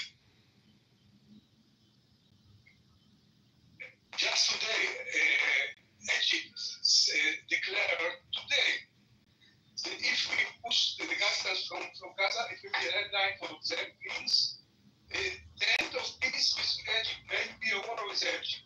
It won't pass. You're ready to pay this for the dream of You don't understand. I don't understand. Okay, the reason that they wanted to stay is to keep them, so they don't want them. Okay, and they think that once they start to open like this flood of like Palestinians going out, they will obviously be a target for pressure, and they don't want them. Actually, no one wants them. But to allow them to live, or to even help them to live and to have a better life, is not a bad thing. They are like in a war-torn area. Yes, if they want, we're not forcing them. It won't work for us. I think it will. What is the part that we're doing it? Because I think that if I would tell you a story about like a place that has like was completely destroyed by wars that they started, and then the state that was attacked is willing to help them to start a new life, with even to pay them if they want to start a new life somewhere else, so they can not have like wars or not live in a rubble or in a construction site for another 30 or 20 years. That's like a bad thing. Like that's like why is it always framed as a bad thing? Okay, but what we see that I think regardless. They already call it against, but they are still there. Okay, but there's like yes, there's the narrative of what the world will say. But Igal, you've been with us since you and especially in the last 2 years, and you see. We cannot be isolated from the world. We need to be alive, okay? We need to be alive. We need to be alive. That's more important. If you will be in a position like isolated. You are right. We are right. This is why we will not commit any crimes. This is what we're trying to do. It's a crime. How is it a crime? Will it be seen as a crime? No. Is it a crime or will it be seen as a crime? Because that is exactly the point that I'm talking about. Is it a crime or will it be seen as a crime? It's almost the same.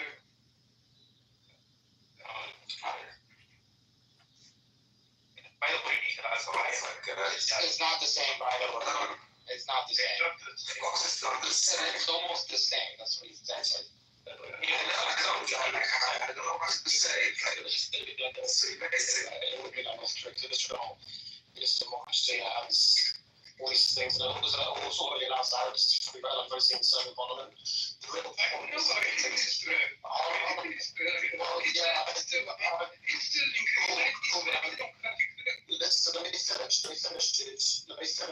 I finally finished on this video, okay? The real problem is the dictatorship, it's security. I don't think you can blame Israelis for not wanting to hand over land after having October 7. Because every time they give ground, they get terror. Well, again, every time they get terror in return. So one thing one state is about survival, it's not about trying to copy North Korea. And Eagles should know that within Israel. So you the idea of one state. I mean, Igal, you don't think that they have rights there now? Aren't there doctors, lawyers, nurses, teachers, construction people? So, I mean, what is the problem with having Israel? Isn't it? It's so vital. So, well, the opposite question, it's hugely fair, but it's completely fair. It's well, that's because they want West Bank, they want Judeans there for themselves. I don't want West Bank to be Israel.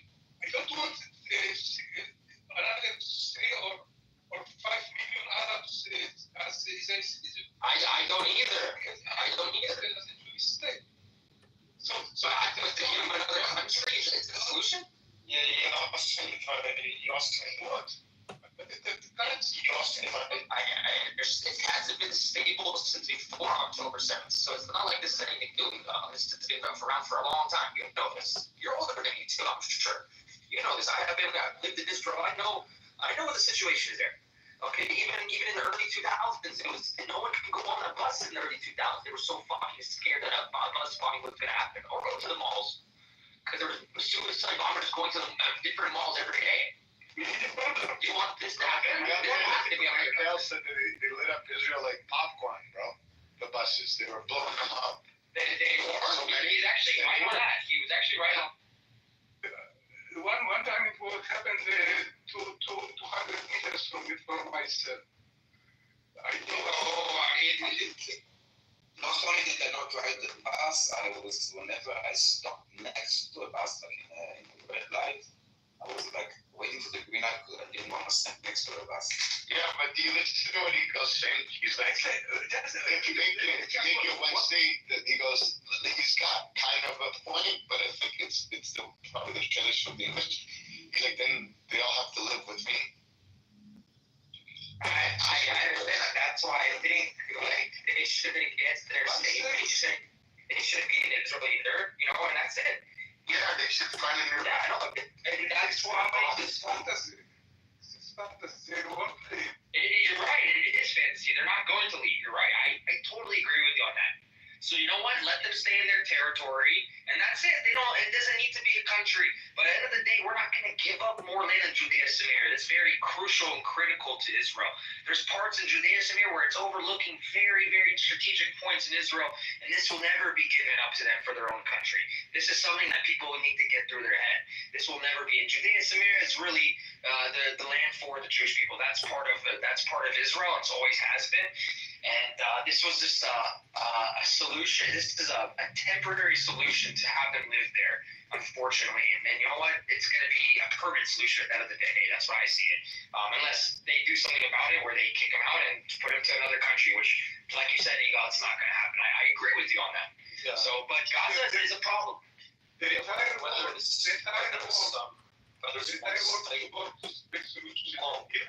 best friends of Israel, like UK, Germany, they support two-state solution. The only reason it's not happening now is because Trump is stopping. You know, in the moment when America, there will be another administration which support two-state solution. No, you never dare talk about the social justice bit. That was the only time we started to talk about it. I don't know for something else. So whether it's one state or two states, anything like that. Let me finish my sentence. The only thing that matters is security. If Palestinians ever accept Israel's right to exist and drops that terrorism, then maybe two states could be back on the table. Until then, Israel has every right to control the territory however it needs to. Yeah, that's the most important thing ever. But that will never happen. By the way, prior to Senator Foto, we had the fourth state solution, right? We had Israel, Gaza, Judea, Samaria, and Jordan in Denver. So only Egypt would demand a two-state solution, yes. And by the way, I mean, did you ever think about, Igal, that there are Gazans that they would love to leave Gaza, right? Did you ever think about that? I won't stop them if someone wants to leave. Of course, but that is what we believe in the one-state solution, because the one-state solution we believe in may not have the same picture what you have, but I prefer a one-state solution without the majority of the Gazans, because you have to ask them if they want to emerge into that one-state solution. I'm very, very sure that a lot of Gazans would leave Gaza immediately if they could, right? There are over 6 million Arabs on the land between the river and the sea. I don't think they will maybe some leave, but most of them won't leave. And we must have the declaration when we are planning the future of Israel. If you want Israel to remain Jewish and democratic, I think those are. But 2 million Arabs are living right now in Israel. Some of them have Israeli citizenship, and some of them not. All of the Arabs in Israel have citizenship. All of them. Okay. I'm not sure of all of them. Yeah, the Arabs in Israel are citizens. But the point is that they are living in Israel. So the one-state solution, we see that only in Israel, the Arabs can live in freedom and liberty, and they are treated equal, right? We don't see it in other Muslims. Oh my God, is he on my side? The guy who's questioning my Jewish credentials agrees with me that Arabs and Jews can live together. They do live together. Israel is the best Yes, that's what we have. That's what it says. Why are you calling me a combo and not him? No, because you're missing the point. Israel is. You're saying that you want to have a free democratic Israel. We are saying. Okay, we're halfway there. That's what Carlos says. No, we are not. No, he's not saying we're halfway there. Israel, Arabs are already equal rights citizens in Israel. We're not halfway there. We are there. The citizens of Israel are all equal. The Palestinians and nationality that was the one thing. No, we're not halfway. What utopia? The one I presented. The one I presented, this like ideal where everyone lives together in harmony. We're halfway there. It's not ideal. It's not. We're not halfway there. We're not close there because the Palestinians are not even 1% there. We're not halfway there. We were there always, Israel. Okay, from inception, we were there. The Palestinians were never there, so we are halfway there because we were 100%, and there was 0%. Now we are even further from halfway there because we are not 100% anymore. From the beginning, it's going down and down and down and down, and the Palestinians are still 0%. So what are you talking about? Who are we supposed to do a two-state? Just because you're so focused on Israel, you completely ignore the Palestinian side. Completely. I do. I know all the sides. Stuff. If you know about the side, how can you talk about like a two-state solution? As an utopia. Like, can I respond to Yael, because that was actually an interesting conversation. He was mentioning what most countries around the world want. Six-state solution, but wanting it and making it real are not the same thing. So Israel has been open to the idea more than once, but every time the Palestinian leadership has every time it's been offered, then they've turned it down. And it's nothing to do with Trump or any other presidents, because they don't want to live alongside Israel. They want to replace it. So that's the core problem. And October 7 made it impossible to deny that anymore. So instead of showing that they're ready for peace, they show that they'd use any territory they get as a base for attacking. Gaza was the test. Israel left it. And instead of building schools and hospitals, what do? They build tunnels and rockets. And that's why a two-state solution just wouldn't work. Today wouldn't work. It's not about Trump blocking it, or whatever it was that you said. It's about Palestinian leaders refusing.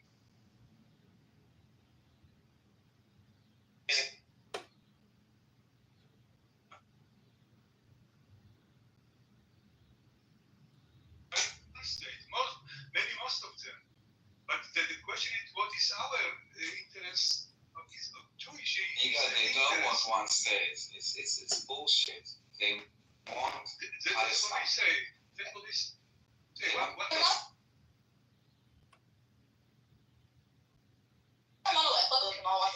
Again, no, it's not both sides. No, it's not right. It's not right because it's not both sides. Jews are not a monolith because we debate amongst ourselves.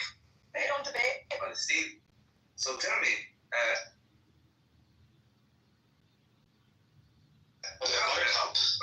were the demonstrations of the Palestinians in the West and freedom of speech according to freedom hostages? Daniel, can I just say, it's Israel. Yeah, the Israel interest is pretty straightforward. What they've claimed, they want security.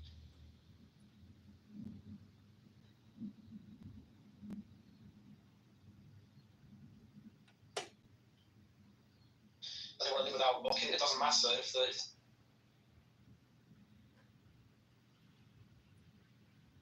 perhaps Palestinians aren't a monolith or what have you, but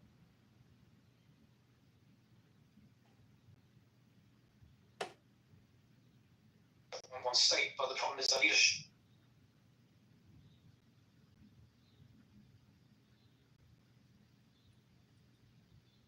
They're the ones that are firing weapons and the government of the West Bank. So until the Palestinian side proves that it can actually live peacefully, which they haven't yet done, and they haven't done for decades. It doesn't matter what model is on paper, whether it's one state, two states. Hamas has called for them to lay down their arms. Has called for Hamas to lay down its arms and return the hostages. I don't know how much more diversity of opinion you need, but I can tell you anecdotally from my friends who are Palestinian and tell me what's going on Arabic Twitter that people were horrified by the hostages, and when those the mother and the boys came home in body bags, they were horrified. And like the message she shared with me, they were just as traumatized as you guys were expressing condolences. Where were the demonstrations of the protest? You're asking traumatized people to demonstrate right now? Like where are they supposed to demonstrate? You mean in the West? Yes. So in the West, from what the anecdotal friends that I have that are Palestinian from the West Bank and Gaza, they don't participate in Western demonstrations against Hamas because of some of the slogans they find objectionable, like globalize the Intifada. They didn't like that Intifada. It was bad for them. They don't support Hamas. They think it's a blight on society. So those are the Palestinians that I know, and that's just anecdotal. So I can't really say why they are or not organized, but I do feel like my friend Kiva, who's one of my closest friends, she also feels a little bit politically homeless, like I do, right? And both of us fight within our families, one state, two state, yes, no. Whose fault is it? Is it more Hamas? Is it more Israel? This happens in her family too. This is it's across the board. They are just as human as we are, and they have just as many diversity opinions as we do. But did you say the Palestinians were horrified by the dead hostages? Is that what you said?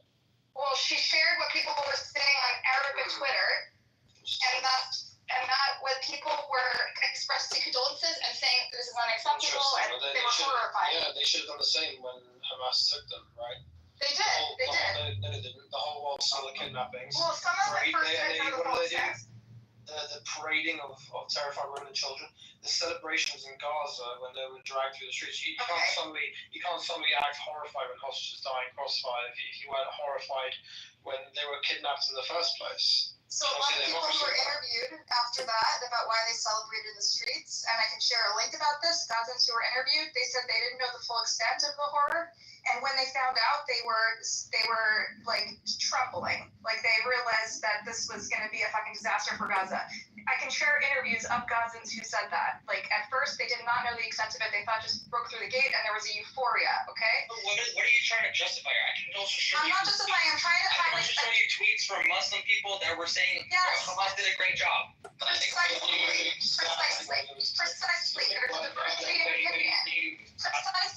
Like us. We have genociders among us. We have peacemakers among us. They knew exactly what they were celebrating. They weren't handing out sweets to girls because they thought it was. Hey, all of them, 100% of them. Well, they did it. They were cheering boxes. Human beings. Dead for being told that they were working for the other side, you know. You don't need to make sense, no. They just left them in the streets of Gaza, right, to set an example. And by the way, let me debunk her Abbas argument. So, did you know that the Al-Aqsa Brigade participated on the 7th of October? Do you know what the Al-Aqsa Brigade is?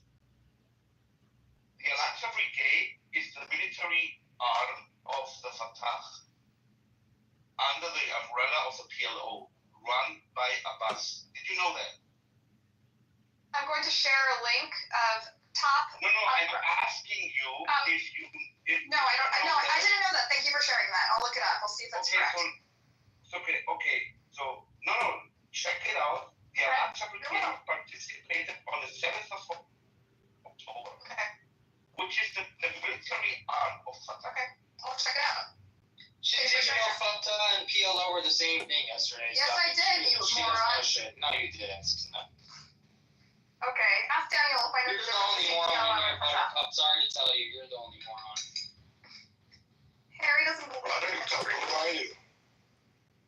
What do you want to know? I'm an open book. Okay, so just for clarification, so the Al-Aqsa Brigade is the military arm of the Fatah, which is, there's a really what you call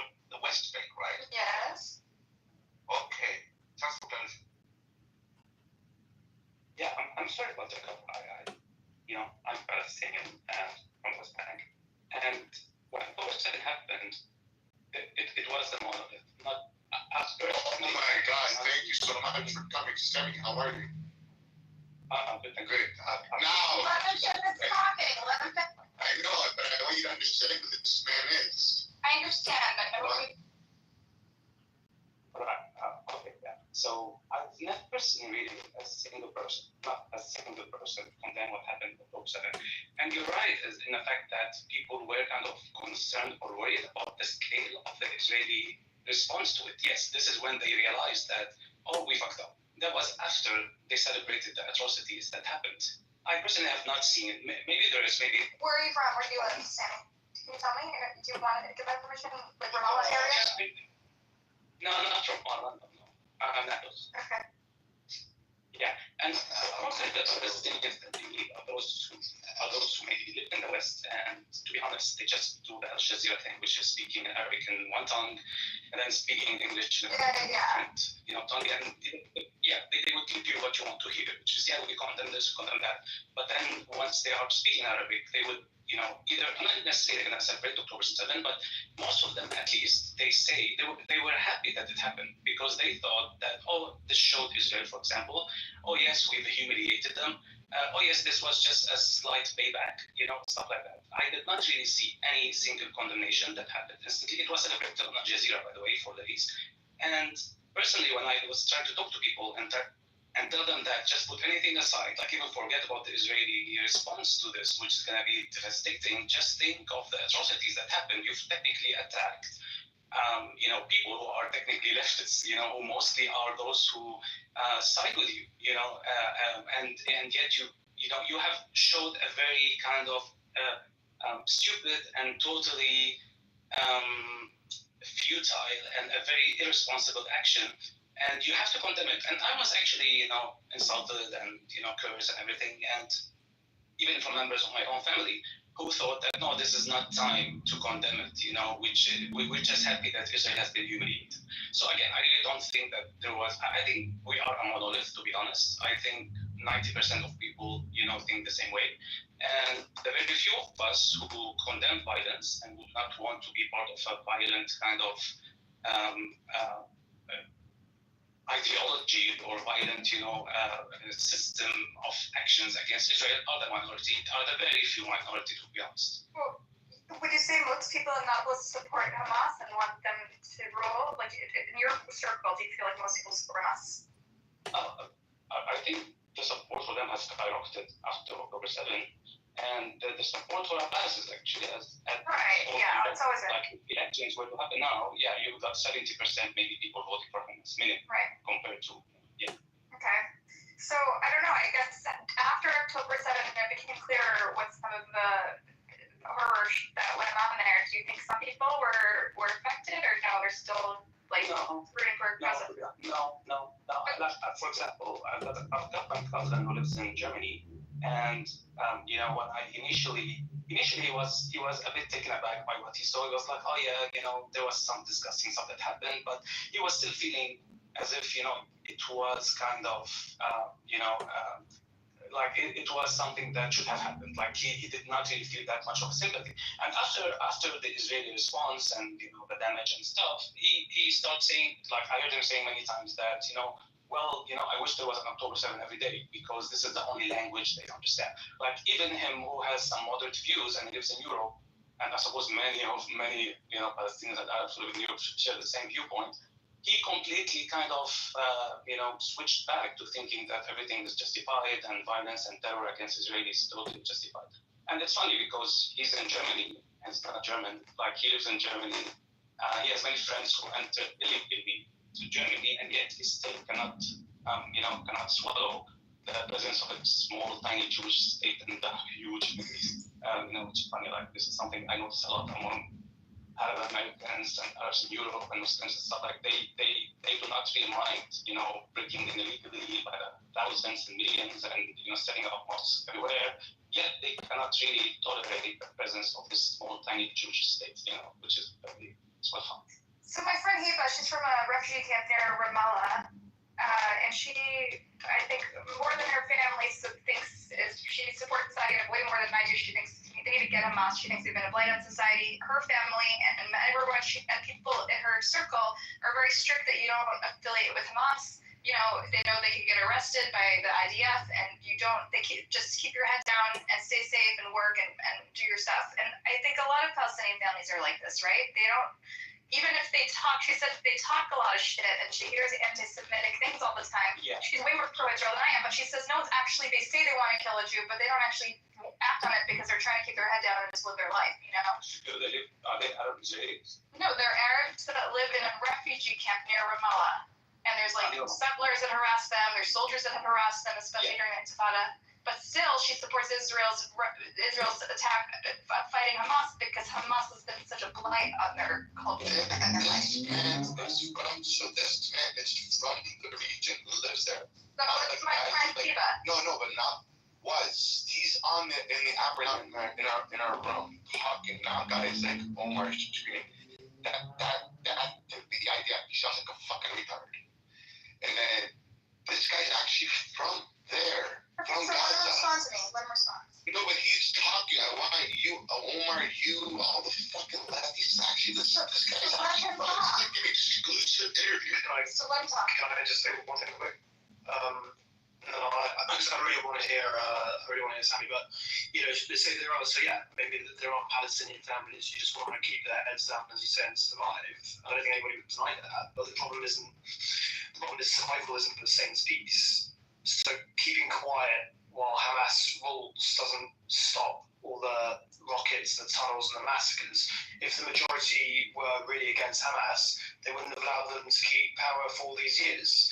And Hamas didn't appear out of nowhere either. They were voted in, and they still operate openly because people actually do tolerate them. So yeah, there are some Palestinians absolutely that stay out of it, like your friend and whoever else. But the reality is silence and fear still keeps Hamas in charge, and that ends up dragging everyone into war nonetheless. So I think that the premise was that there's a diversity of opinion among Palestinians, and so I just know anecdotally that my few friends who come for Shabbats and they like Israel because they think they're fighting the enemies of the Palestinian people, which is Hamas, right? So you said you have different experience. I wonder if Nablus is a little different because of the political context. I was hoping that Sammy could talk to that. Right. I'm just going to agree with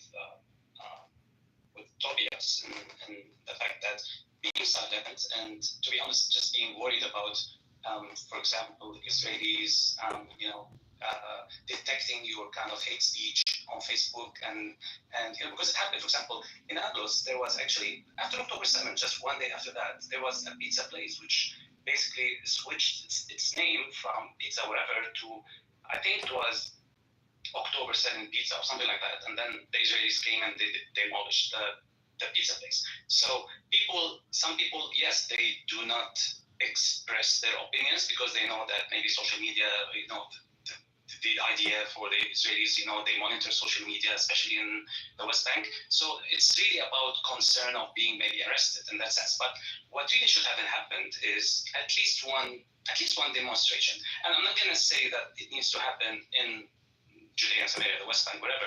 At least could have happened somewhere in the West, It happened in Gaza, though. In Gaza, there were multiple different. Right. It happened now, right? It's happening now when people have realized that, what happened on October 7 brought them nothing but But also, destruction. we won a blue protest before that, which people were arrested for, remember? But there was all. There was a Hamza Hawadi who got beat up by the Hamas because he's participating in these protests. Right. Yeah, exactly. But at least for the Palestinians in Europe and in the US and Canada, Australia, who are alive by hundreds of thousands, at least those do not have to worry about Hamas. They do not have to worry about, Israel as well. They could have at least took the initiative and, just went on one demonstration saying that they condemn what happened, or at least, just do one interview. Like, let me ask you a question, Sammy. More importantly, have you lost any family members since October 7th? Have I lost any family?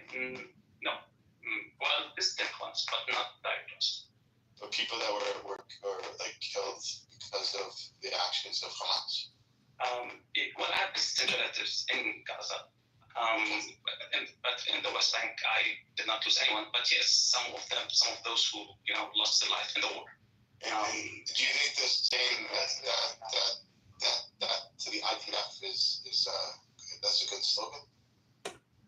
Of course not. I mean, it's just you could say it. You could apply it. Think about these guys that are like in the UK or like in Ireland or like Netherlands or in India that are doing that and have never been there. Why are you asking dumb questions? He's on your side. It's not because, no, I understand he's on my side. I'm not opposed to you. The problem is you're not. It's for guys like I don't support deaths and IDF. What are you talking about? No. It's guys like Omar that open up a room every day and put in their chat 3 times a day. That to the idea. Never ever been to Israel its whole life. Doesn't even know like an Israeli or a Gazan. If you put them in front of him, he couldn't tell you who's who. But he's jumped on a bandwagon and he's belly flopping off dicks, screaming that to the IDF. That to me is extremely problematic indoctrination and weird behavior. And I think that's a borderline terrorist waiting to happen. I just want to compliment you on that very poetic turn of phrase, belly flopping off of dicks. That was beautiful. Thank you. I could point to the email that I always have. I know, thank you. But Omar, I'm just curious what you have to say. You're on stage, but you jump with that thing. Amazing. You read, okay. Listen, no, but it's even, Al even cosplays and jokes and does these whole things. He's most likely a Jew hater, but he's from that region. So I think we this is an interesting topic. He's from that region, so I understand his criticism and his sarcasm and his hatred. I understand it.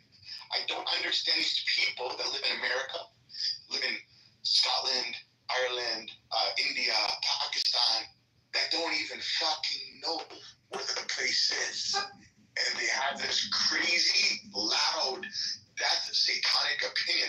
And they don't know the culture, they don't know the food, they don't know the people. And they have this, and they believe it in their heart of hearts that this is a death cult, that this is what's going on, that's what's going on, and they believe it to be so true. I would love to take a tour and bring people there for 2 weeks and then hear what they have to say, like mic them up on a reality show.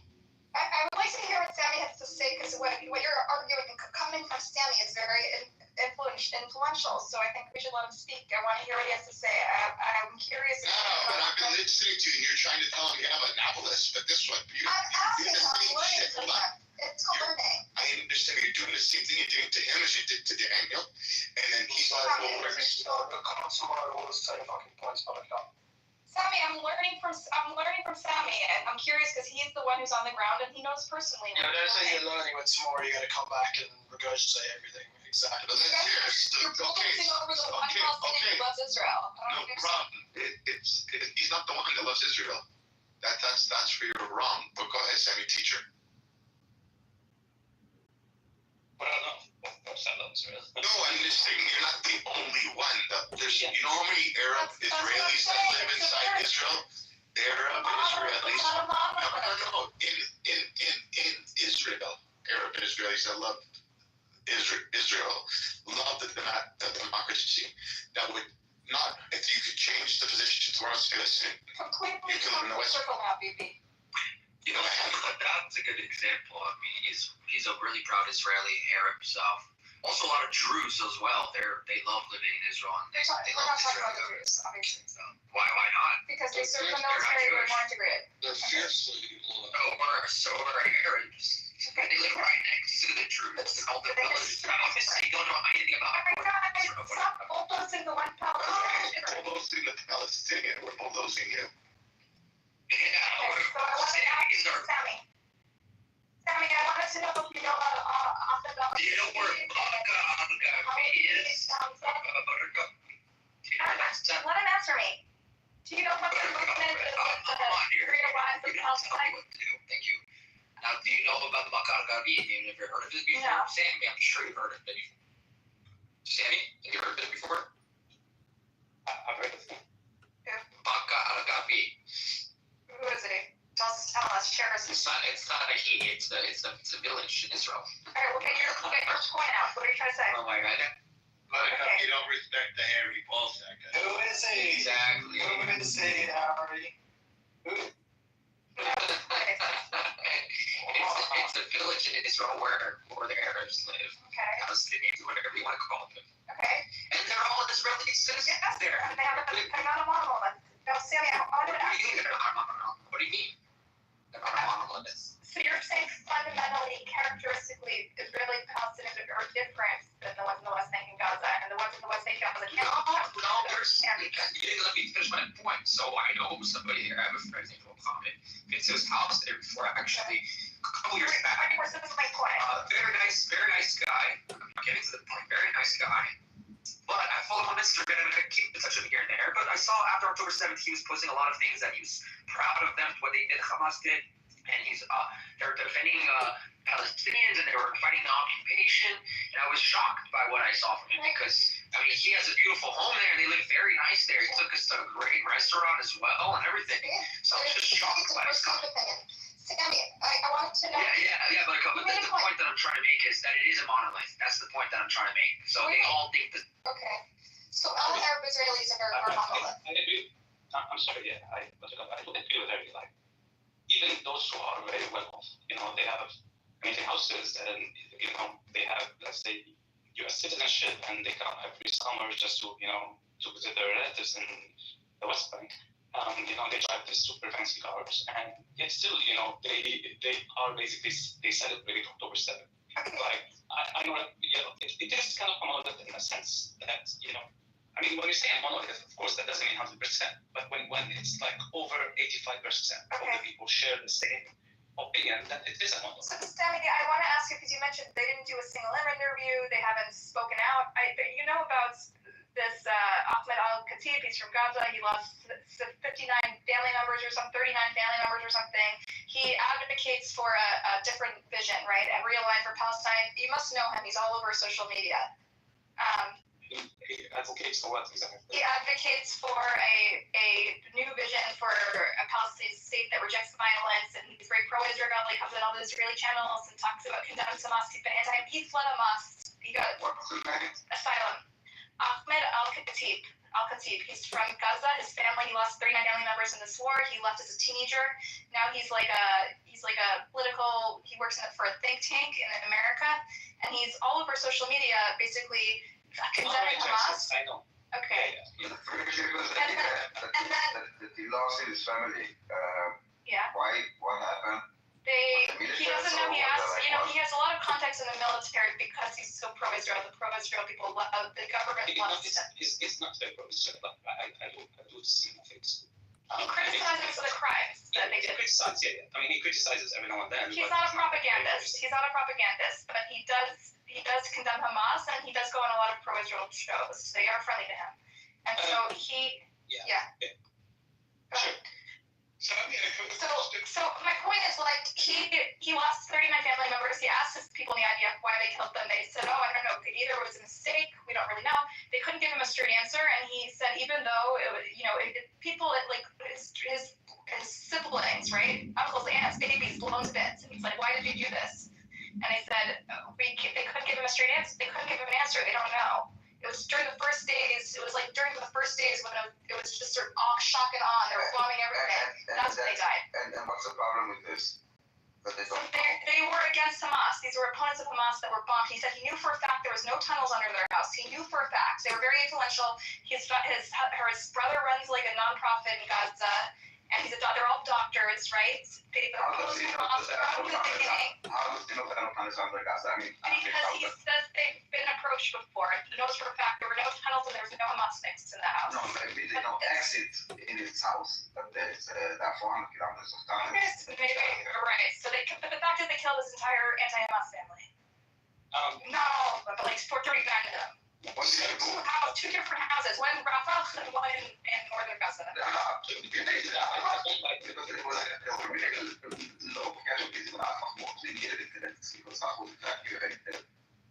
you say 49. No, this is the early days of the war. He said America in the early days of the war. Yeah, they were bombing the whole strip, and when they were just trying to shock. The IDF bombed like those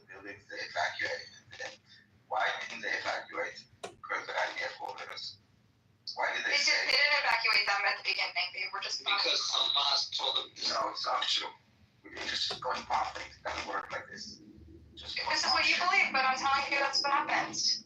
No, this is what You're gonna tell us what happened. This guy's from Israel. I'm gonna send you a link, okay? I don't care if it's pro-Israel, I'm pro-truth, okay? I don't care if you're pro-Israel, because if you're pro-Israel and you lie, I would also call you out. Okay, I'm not lying. I'm gonna share his article. He writes for If people say something wrong, okay? Don't lie. It's not wrong. He has connections in IDF. He asked them what happened. Oh yeah, they just told him Yes, the IDF. Oh, yes, the IDF. Yes, they said IDF liked him because he condemned Hamas and he was. What did the IDF like say? You know, the IDF is like hundreds of thousands of soldiers. But he has contacts there. He has people in We all have I have people there. Everybody has people in the IDF. I myself am a contact. Alright, so I know the reality. He never got an answer. He doesn't know why they killed him. He's an officer now. We're not going to lie, but put a link in the thing. We don't know why. We don't know if. We don't know how. We don't know if it was for the Israel or by them. I want to tell you that they were like firing hundreds of rockets. About 50% of them failed and followed them. Because of the blast. Because people were Do you know that Hamas rockets actually they actually failed and actually hit? Yes, that's not what happened. How do you know? How do you know? That were left behind. How do you know? How do you know? How can you tell the munition? They're left behind. How can you see the munition yourself? I can't read them. Yes, there's theories. Your pictures were taken. Okay, show us the interview. Okay, I can send a lot of links about this guy. I'm not lying to you. Interview with who? He's a specialist of Israeli munitions that was left behind. No, he's at a loss. He has no idea what happened. He doesn't know why he did this. In the early days of the war, it was Air Force. He's still not angry. It was Air Force. It was Air Force, okay? It was not ground invasion. Yes. It was the Air Force. Yes. What was left on the ground there? I don't fucking know. I'm not an expert. I don't care. I'm not trying to solve this. No, you don't need to be an expert in critical thinking. My job is not to solve what happened to his family. I'm trying to solve anything. You just okay, so stop giving me a hard time about this. My point I'm trying to make is he started an organization in America called Realign for Palestine. He started an organization that opposes Hamas and opposes any violent resistance and it's a diplomatic solution to the current situation. And he also laments the fact that there's a lot of extremism in the Palestinian society, and he's trying to create a new vision that is different from this. So just say no one went on TV to condemn Hamas, and no one went on TV to condemn.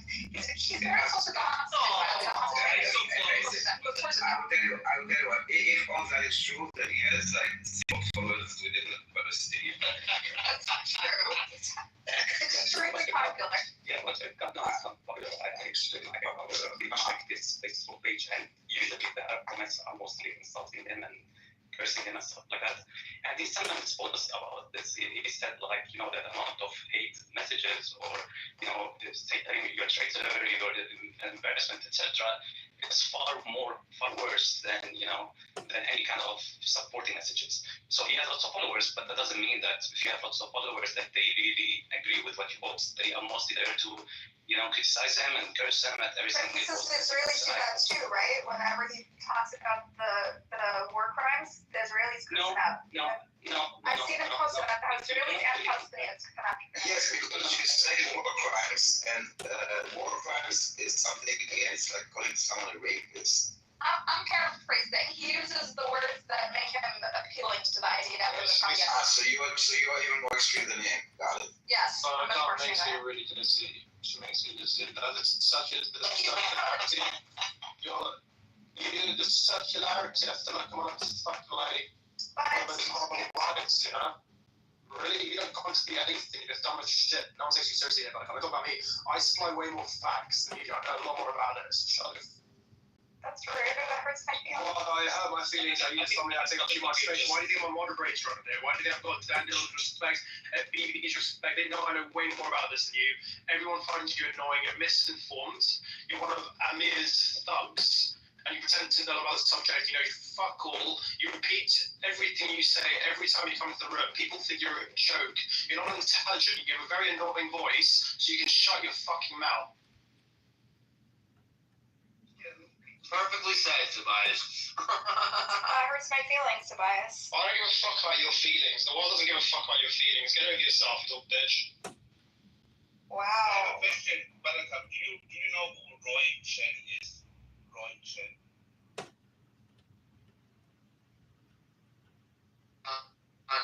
Hold on, she's wiping the tears real quick. Her feelings got hurt. Yeah. Sammy was going to say something. Sammy wanted to speak up. No, I'm asking you. Do you know who Roy Chen is? I'm not responding to the question.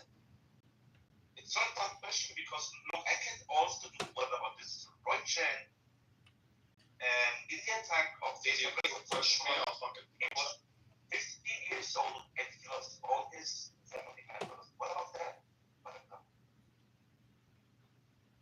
Very tragic. Birthday and So the same happened to that. Okay, so let me answer because you brought it up. Ahmed Khalid. So what happened to him and his family is very tragic. Right? Yes, that's what I'm saying. And he says, I'm not going to call for revenge, though. He's walking around with the victims of October 7th saying, don't call for revenge. We want to collaborate. But he's also speaking till today because you mentioned that he's pro-Israel. He's not pro-Israel. He's not pro-Israel. He's neutral. He's neutral. No, he speaks about occupation. No, not really. He talks about Hamas. Yes, I know him. I follow him.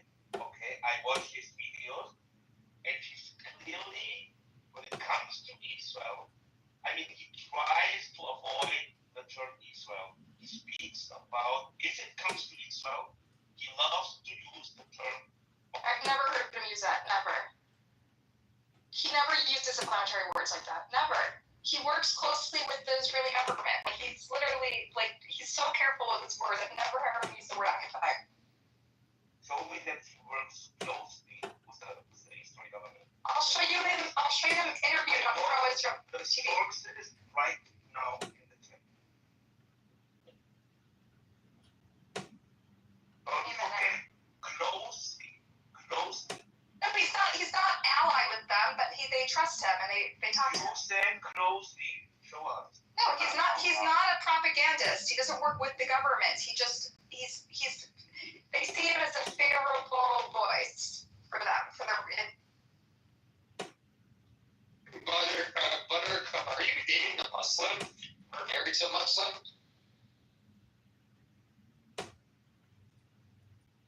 Huh? That's a rude question. How's that a rude question? What's rude about that? You just don't want to answer because the truth is going to come out. So Yeah, that's why I'm proudly married to the Jew. It's awesome. It's very awesome, man. I'm married to a Jew as well, dude. Yeah, I doubt that. Shami, I want to note also that there's a bit of a monolithic view in Israel as well. Like, they don't see, just like, I think after October 7, there's a little bit of denial about how extreme the attack was of October 7. There's a lot of denial in Israel. They say they think there's no starvation. Who's they? No, Israelis. Israelis. There's zero How many starvation. of them? Even the left, Amos, the left in Israel. All Israelis. No, but it's the Israeli left. He thinks there's no starvation. Buttercup. Do you know Amos's nephew was killed on October 7th? Do you know that? Do you know that? No, I didn't know that. Yeah. So don't listen to anything Amos says, okay? That's all I need to say. What is that a correlation? What do you mean? What is the correlation? She just mentioned what Amos was. There's plenty of correlation. No, I'm saying his nephew died on October 7th, and not listening to Amos about anything. What's the correlation? Do I really have to explain it? My God, I didn't know you were that dumb, Jack. I guess, yeah. I got room temperature IQ, Harry. I don't know how to explain it, dude. I know. Not everybody has the gift that God gave me, so it's okay. Exactly. But or you're just high. I don't know. Maybe fentanyl probably. But can you explain it? I'm still curious. Yeah, I can explain it. The fact is that Amos thinks that October 7th wasn't a big deal, like Buttercup just said it was over exaggerated. No, I said she he doesn't pointed out starvation in Gaza. I said the opposite. No, you did not say that. You said that you thought it was over exaggerated. The Israelis in Israel thought it was over exaggerated. It wasn't as bad as it was. And you pointed to Amos as being one of them. And I mentioned that Amos. I mentioned I heard her say that. I heard her say that. She said your son is raised to deserve starvation. Almost being there was no starvation mentioned in her sentence at all. The violence was talking about her brain power. She's brain capacity is tiny. You know, it really is like I've got back and forth between Shut up. I want to swing back and forth. Jewish woman for a second. Just swinging back and forth between lies and excuses. She never lands on anything. It's like being stuck on a broken swing. Constant motion, no direction. And after a while, it just makes everyone dizzy. You make people dizzy, Buttercup. You're not intelligent. Actually, you're just empty. You're an empty person. Go back to the mayor's room. That's where you belong.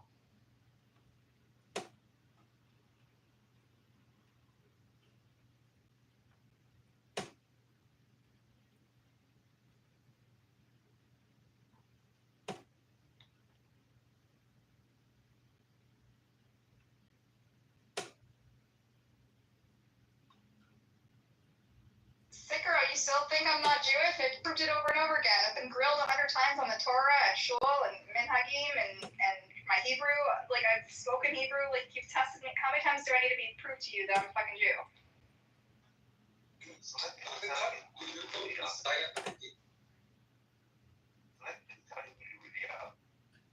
Okay, tell me. Take I want to take a cigar or so.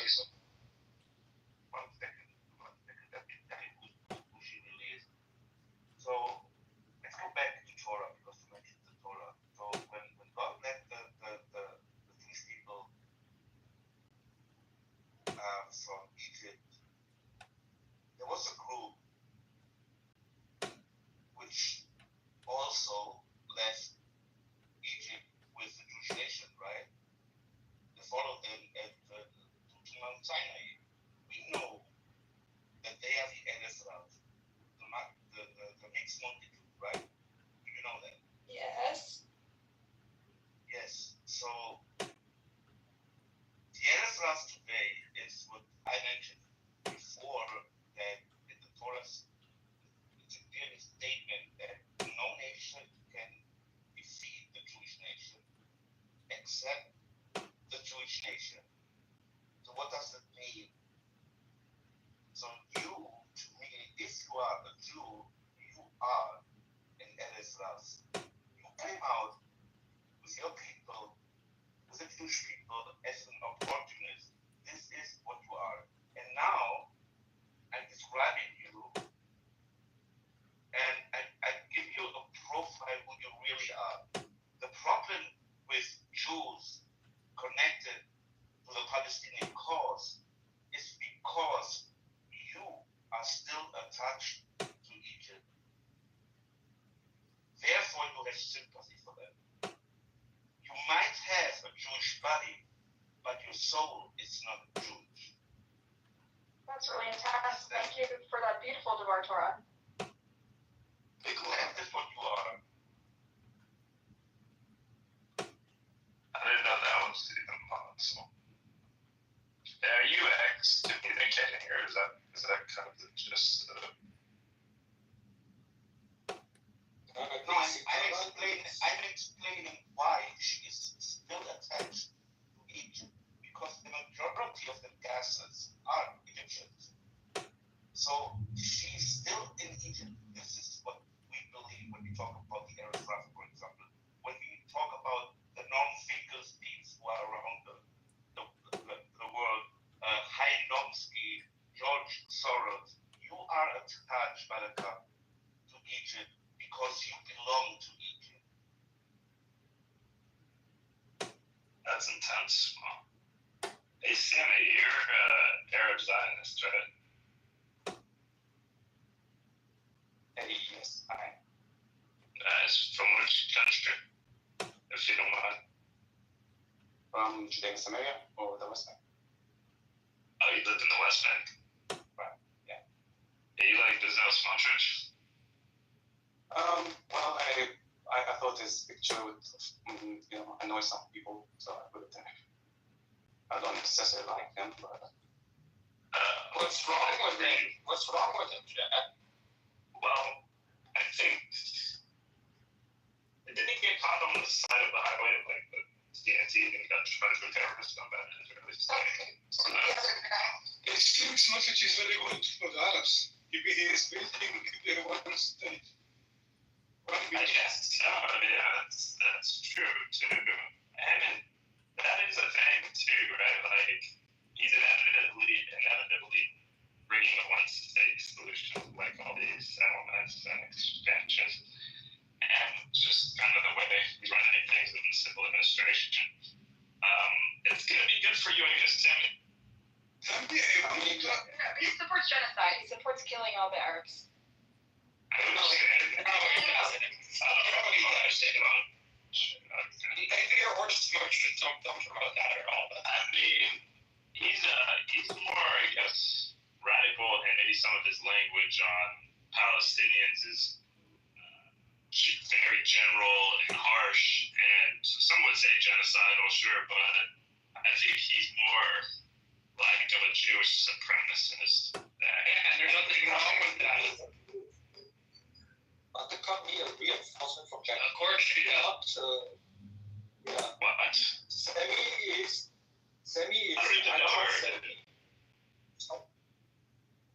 I spoke to him. Who? Sammy. Oh, I never talked to Sammy. That's why I was. Yeah. So it seemed like you asked because you asked him where you said, "Aren't you Arab Zionist?" And you just. Yeah, that's it in his bio, dude. I don't click on people's profiles. Well, I guess I did. It's like you got Are you doing enough? My dad's family's from the West Bank, kind of, and my mom is from Algeria. I'm an American Palestinian Muslim. Okay. Do you condemn what happened on October 2nd? I'm not a fan of October 7th, and it's precisely what happened for the last 2 years being the reason why. I mean, I knew immediately when it happened. Plus, I mean, someone I wouldn't say friends with, but I knew one person who was killed, one person who was kidnapped. One person who was kidnapped who I considered someone to be friendly with, for sure. I definitely wasn't cheering that on. No. Right, so do you understand, like, any kind of country when it's attacked on that scale? Do you kind of understand that, they would not tolerate, especially that it's been happening on a smaller scale for the past 15 years, ever since Hamas came to power. So do you understand maybe where Israel would come from? You could say that maybe they acted very strongly, but do you understand at least the need for Israel to need to defend your country and defend your people after being attacked, of course. I think most reasonable people would agree that, of course, these people, I mean, in my view, the superpower of the region is going to respond, and it's going to be ugly. Did I think 2 years later, starvation, this, that, and the other, 85% of the buildings destroyed? No, not necessarily, and I think kind of at this point, most of the civilized world is tired of it. No, I think it's gone too far for sure. They got their payback many times over. They proved their point, right? It's not about payback. It's about removing the threat completely. And if Hamas really cared about at least, if it cared if it had 1% of the priority of the Palestinians in Gaza, they would have at least ended the war, by getting back all the hostages. It's very easy to get back the hostages. They have to disarm and get off the hostages and leave. But we're talking about Hamas, right? Which is not like you guys would all say, Hamas is a terrorist group holding their own people as human shields and hostages. Do I believe that the 2 million other Palestinians who are not Hamas deserve to necessarily be collectively punished for Hamas Hamas is, holding them hostage and holding us human shields. No, absolutely not. But there's also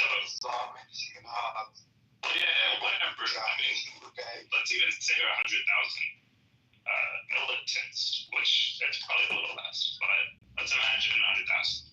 There's 2.2 billion people there, and I understand removing the threat this, that, and other, but I don't agree with the conduct and the policy of their war, because I've seen what Israel could do in Iraq, and that's, I don't know how many thousands of miles away, and they knocked them out and removed the threat within a week. I mean, really surgical attacks. I mean, slices of buildings.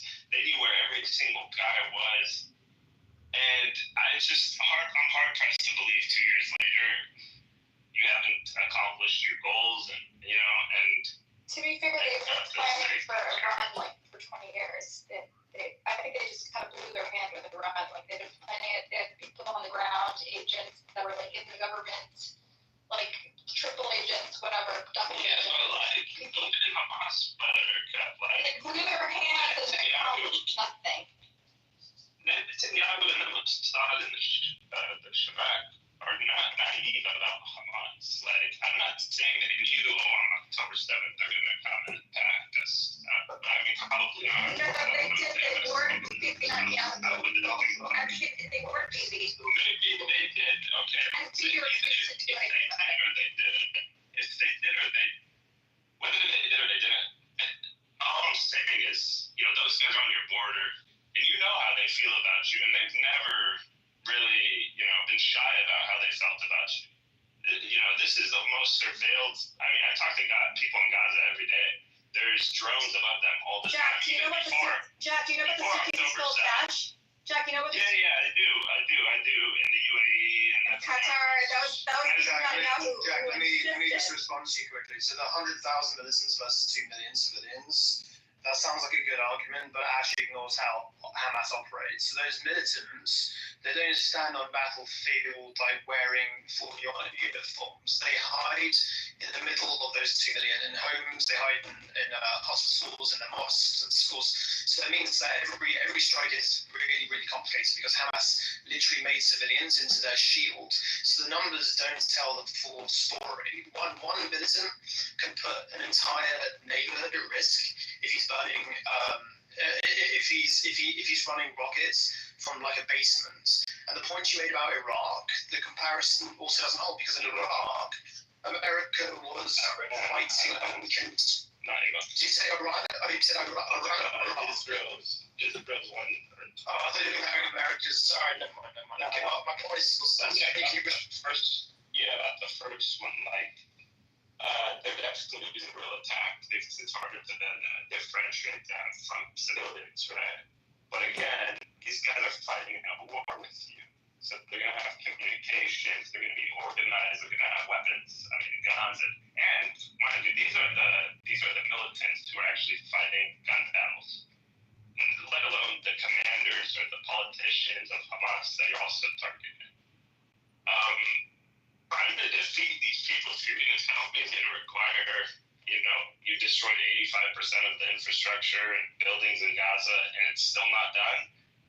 It leads me to believe that either there's incompetency, which I don't believe, or there is bad strategy, or, you're doing this on purpose to try to, keep the war going. But either way, I don't see 2 years later that after all these military goals being accomplished, with all the horror and suffering, and let's be honest, all the backlash Israel's getting, you're going to keep this going for how much longer? Yeah, but even if, so you said Iran, Iran is very different, because Iran is a huge country with a government that is above ground. So when Israel hits Iran, it's usually taking out one singular person, a general, a scientist, or have you, targets that can equally be identified and struck with that sort of surgical precision. Whereas Gaza is the opposite. it's a target of a strip where Hamas fights in buildings and what have you.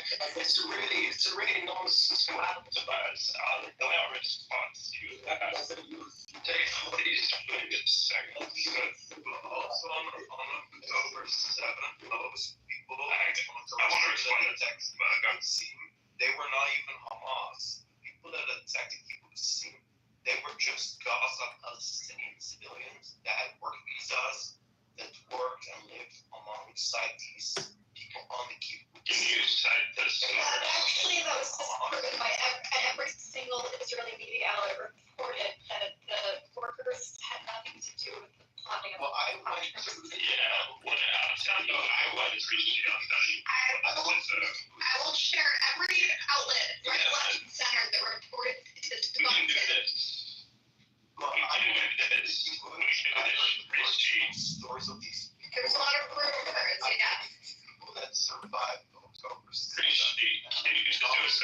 In the first month, there was a lot of rumors about it, and then every Israeli paper debunked it, okay? So you should read Hebrew and read the paper, and then you find out the truth. So there was an investigation. The numbers I read were that a minority, most of them were Hamas, and there was a minority of Gazan civilians. I'm not exactly sure about the workers in Gaza, but if Rishi, just we can end this right now, bro. Just a second. If you could cite a source or something we can look at as evidence, we'll say it. You're right. We were wrong. If you just do that, I'll take a look. I watched the October 8th premiere because in the October 8th premiere, there's survivors of the attack of Palestine on the kibbutz scene. They explain. You don't have that evidence or what? So we can watch the October 8th premiere. Eyewitness testimony of some people is going to be able to tell me how many thousands of Gazans or workers. We need. Thank you. Can we let Dave say something? Thank you. 5 minutes. I was going to respond. That's first and foremost. This area is Today was a funny track. Let Dave respond and I'll say. So the typical Muslim. Now we have Jack. How do you know I'm Muslim? They always say. You said they always Algerian Muslim. You said that yourself. I did. You're right. Sorry. Your bio. Okay, so they usually use this statement. The moment you hear this, you know they belong to the other side.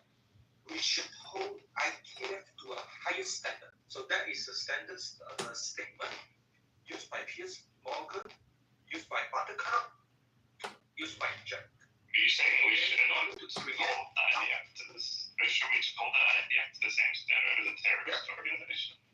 Is that what you're talking about? What do you mean by higher standard? No, I'm asking you, should we hold the IDF to a higher standard than a terrorist organization? Well, or the same? Higher standard, you are implying higher standard than the majority of military, right? I'm just asking more or less than a terrorist. Yes. So that's why when people say higher standard, they typically say IDFs can do it so well in Iraq, they must be better than the standard military in all nations. You know, if this was the U.S. military conducting a war on Gaza, like we're any superpower conducting a war on a 20-mile strip of land, and 2 years later, this is what we're left with the goals accomplished and not accomplished. I would say this. Yeah, what do you mean? Stop beating around the bush. If this was America would have flattened Gaza in 2 days. That's it. It would be gone. They wouldn't be going from house to house and doing all of this shit to try to make the world happy, to try to make it seem like they're being humane and moral. If Israel really wanted to, they could do it too. That's the thing, Jack, and you know that. You know that. I actually was waiting for you to say that, but you know what? You went to the complete opposite route. The lies and no one in the world, I think Israel has patience with the Palestinians the way that the Israelis. Yes. No one in the world would have this patience. I live in the Western Europe. Western Europe played a big part in NATO, big part in Yugoslavia. Nobody here would have the same patience. I don't hear anybody in Europe saying that they need to have patience with Putin. But yet all of Western Europe. everybody demands the Jewish people to have patience with those that chant annihilate. These are your allies, dude. These are, or not you, Rishi, but these are the Israel's allies. Like the UK doesn't hate Israel. The Western Europe and Eastern Europe, who's condemning certain policies that the IDF has conducted, or that the Israeli government has conducted on Gaza, these aren't your enemies. This is Canada. This is Belgium. This is, friendly countries to Israel. These are long-term allies. And all they're saying is, let me finish. These countries are not allies anymore. These countries are calling sanctions on Israel. Every step that Israel takes to save us, save the West from ISIS, from jihadists. Yeah, it's the West. I think we have one country other than America that is like that. Mohammed, please stop. I got interrupted. I was Mohammed, stop. Every action Israel takes, yeah, you are. Every action that Israel takes to save the rest of the world, because Israel's fighting a war on behalf of the entire world, the same way Ukraine does, is being sanctioned. Keir Starmer, Macron, everybody is trying to sanction Israel for every step that Israel takes. So they are not true allies. The West, especially Europe and the EU, are not true allies of Israel. Maybe not even Germany anymore. So one thing I wanted to also say is, I know what's the Mohammed thing. I really just, I want to know Jack about this. Okay. No Muslim is named Jack. All firstborn sons in Islam are called Muhammad. Okay, my name is not Muhammad. I want to know what the ground rules are for this troop. Are we allowed to be anti-Semitic, racist, Islamophobic? Because if we are, I'm totally down for that. There's no racism here, and there's no Islamophobia here. The only thing that's in here is conspiracy theories against Jews, and that is anti-Semitism. There has been no Islam. Let me just say what How do you think? I think I'm a bit more reasonable. Okay, I was going to say that I think some Western allies criticize Israel. I want to talk about the point, but that doesn't mean that they're right. Governments often condemn to call their they often condemn things because they want to calm down the general public, especially when protesters are filling streets. It's politics. A lot of this stuff is politics. These same governments still trade intelligence with Israel. They still buy Israeli defense. So there's also elements of hypocrisy in that, and they still rely on Israel as the only stable democracy in the region. So allies.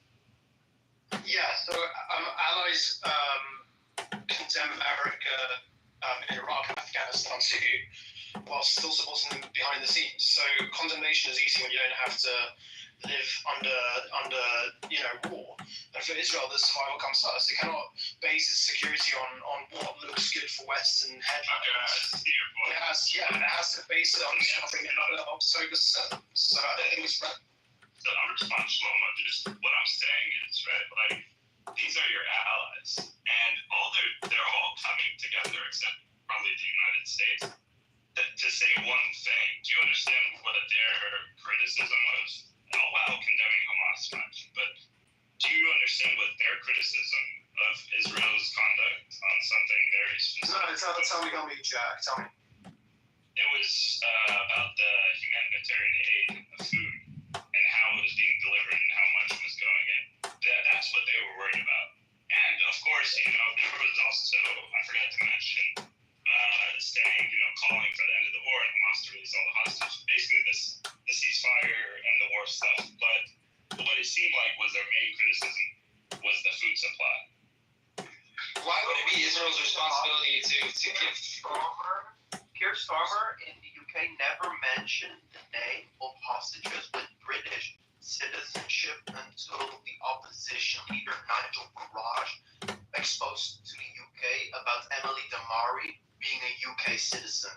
Keir Starmer never mentioned that. The opposition, or he got reminded by the opposition that there were UK people being killed and tortured and raped and taken hostages. Keir Starmer never even mentioned a hostage. He said on stage, instead of hostages, he said sausages on stage.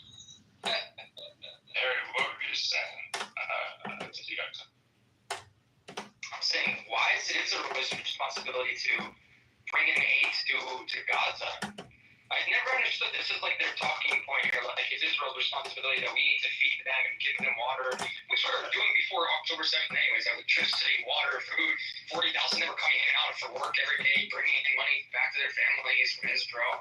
I just don't understand. Why is it Israel's responsibility? Why is another country giving them food and resources? Why doesn't Egypt open their borders up and bring in aid? I can give you... the world doesn't want to deal with them. No, what it is Israel has spaced over both the borders and the port or the ocean coming into Gaza. They kind of have the security concerns about what goes in and out. So even if it was, because there's aid like trucks waiting on the Rafah crossing, like waiting to go in, but Israel has to be able to see what is exactly coming in, make sure there's no weapons, no bombs, no this, that, and the other, which is a valid concern for them, right? And then also, if they don't have any concern about whether there is any, let's say they say, you know, we're just going to close these borders and we're not going to be the ones to do any food drops or any aid delivery, then you're just going to have 2 million people starve to death. And so, but food and aid has been getting in. That's the thing. Like, it's been, even when Biden was president, food and aid has been getting in. You don't remember when Biden sent all those planes and they were dropping a bunch of aid from the airplanes? Like, people forgot about that. I remember, but this is what happened. So, like, there was a 3-month period where I believe it was Smotrich's kind of idea, or at least pressuring on Netanyahu to say, we need to stop the food aid trucks from going in. We're feeding our enemy, Hamas, are getting all this food. And then that's when the kind of GHF developed. And I've talked to people in Gaza. I talk to them every day on this app. And they say that's the most dangerous place to go get food. But the key issue was there was almost a full stop on any food aid trucks going. Well, what happened? I don't know. So this has at the talking point. I urge you. Moving down. Because he keeps saying, I mean, he's doing the same talking. I don't want to keep it. I thought you wanted to say a good one.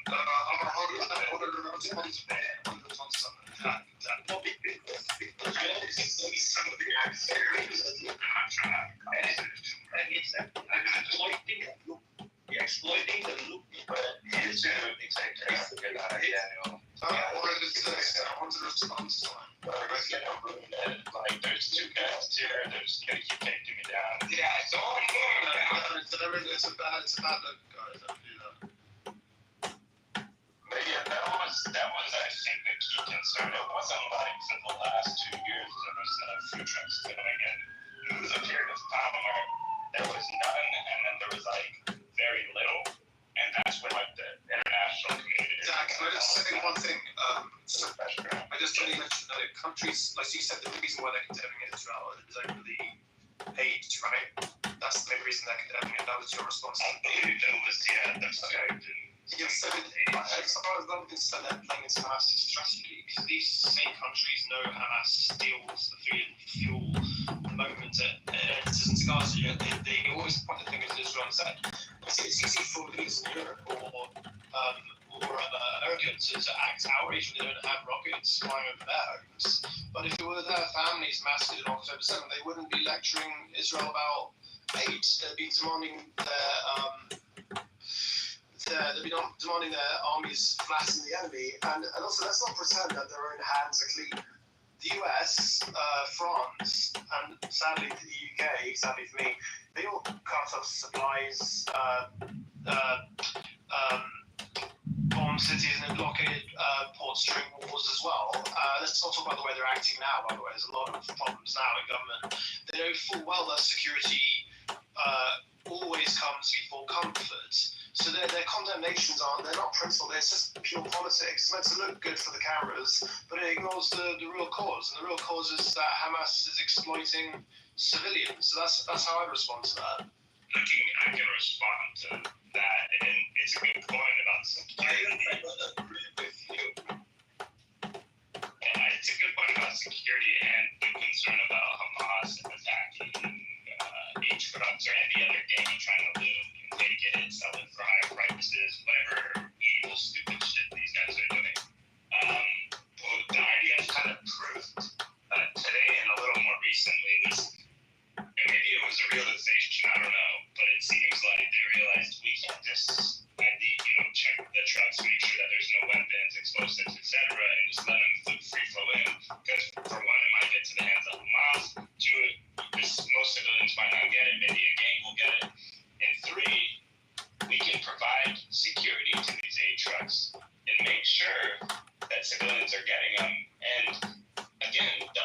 option is David, I'm almost done. The other, and I think the last option, which Israel doesn't even want to do, you can tell. I mean, most countries in the world are saying this is a bad idea. Is the option of just not being concerned with letting these 2 million people get food and then what they just fucking starve away. I don't get it. So your statement that the IDF should provide security for the truck, right? From the border to the people, this is totally very dangerous. Okay, you understand? Of course. It's like a target on their back. Let me give you the background, right? So the whole thing is United Nations with us, right? So you bring the food in and then we sell the food. So everybody is good because United Nations, many of them will from us. So everything is good, no problem. The moment that the US and Israel want to take over, then Hamas will lose money, and then the people working for UN would not get paid. And that's why the food, after they check, cross the border, and Israel was thinking, okay, now we check, okay, we check, and then we expect the UN to take over and distribute, and UN said, we are not getting paid by Hamas anymore, so they're not going to do it, and that's why the food are holding back, okay? That's why for many months, this made no sense. They thought UN should take over, and then they're begging the Red Cross to do Red Cross say, we can't do it. Only UN will not kill by Hamas. If we do it, we will kill by Hamas. So this is the confusion. Okay? So you don't have the overview. And also the people who advise all this Prime Minister of UK, Macron, they're all biased. We have this problem. In Western nation, nobody truly objective are helping the super useful idiot like the Prime Minister of UK and Macron and other people. That is the sad part of the story. But for Ukraine war, we are Baltic nation, teach the Western nation. This is how they deal with the big food. And nobody will come into Western Europe, help the Western Europe leader to speak the language of Middle East to be effective in dealing with the Middle East crisis. This is the sad part. That's why the Western Europe leader keep making wrong statement, assumption, and also the legacy media all infiltrate.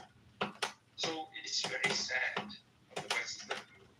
I mean, I'm pretty sure you tried to say this, unless you want to prove me wrong, but the UN never said Hamas is not paying us anymore. But number two, you're saying if the IDF provides security for 8 trucks that puts a target on their back, they're looking to kill Hamas terrorists. Are they not? Like, if this is what's going to bring them out. No, wait, man, I didn't interrupt you once, Dave. Like, I don't like anything you're saying, trust me. I don't agree with pretty much any of it. But I waited politely, right? And if you offer me this, you made 2 points. And if you offer me the same respect, Let him respond back. Let him respond back. Go ahead, Jack. Instead of wasting all the time on that.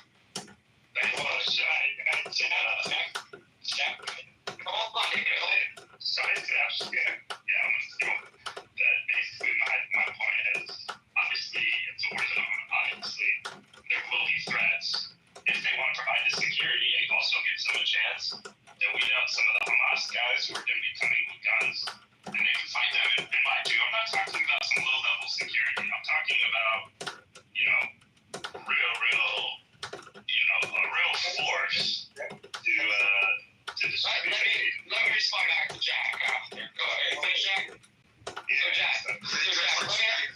Let me ask you a quick question here.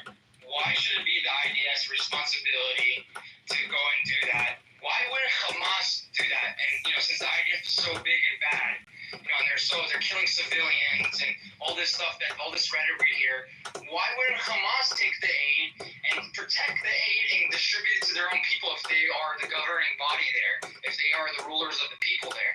Why don't they do that? Instead of taking it and then storing it in tunnels, or we've seen also warehouses full of aid that nobody touched.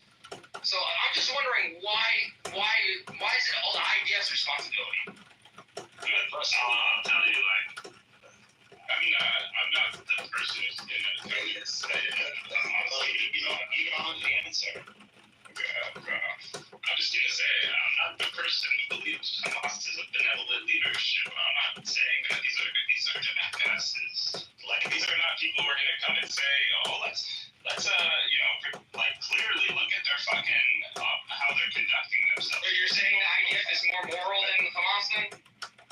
I think they're both brave. Whoa, no. So wait, so look at that. Come on, David. No flooding shit. I just want to have like a back and forth, bro. I don't like to go in these long dialogues. I got you. But respond to this second point.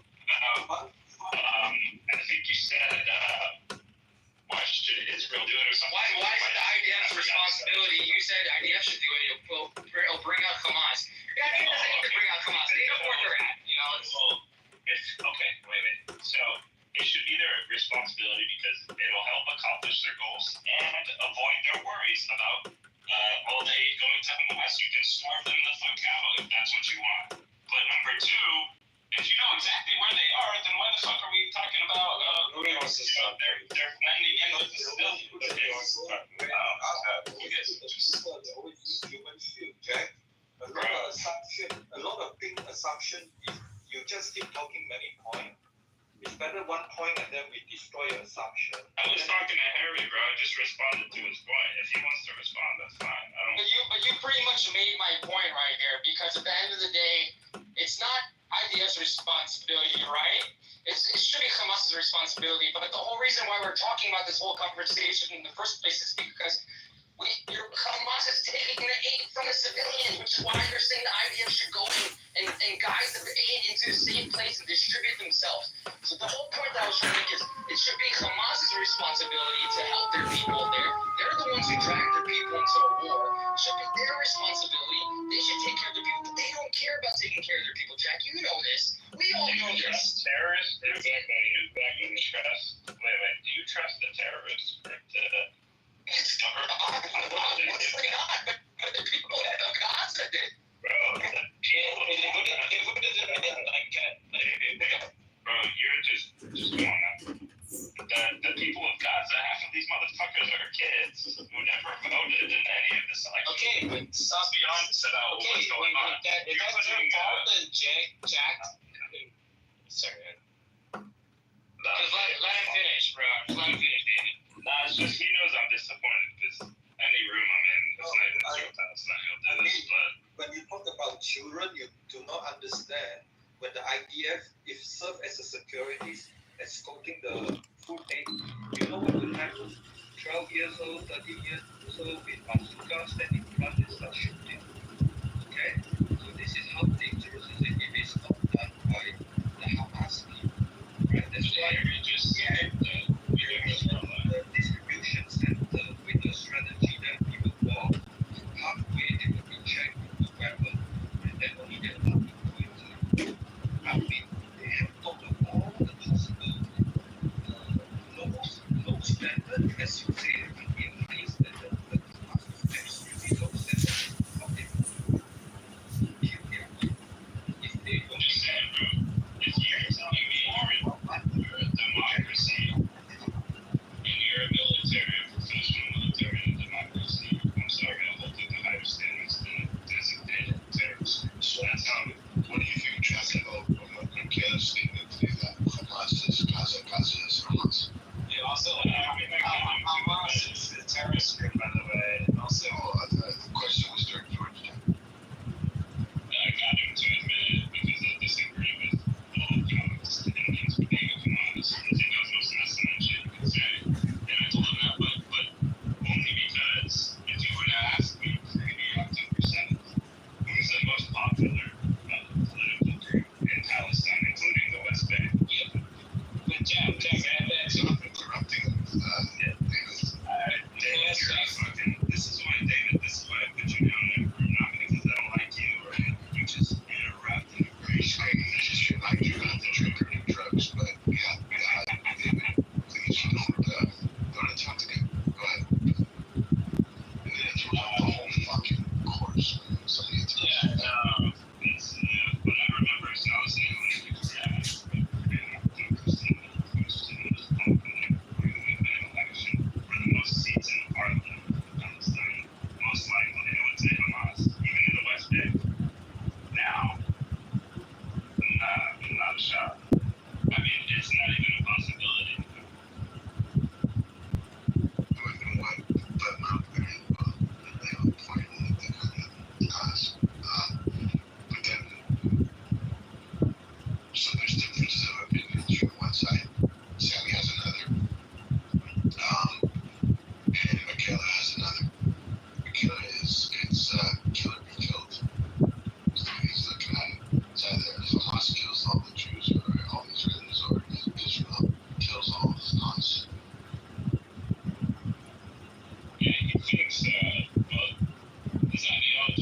an answer as if they're equally guilty.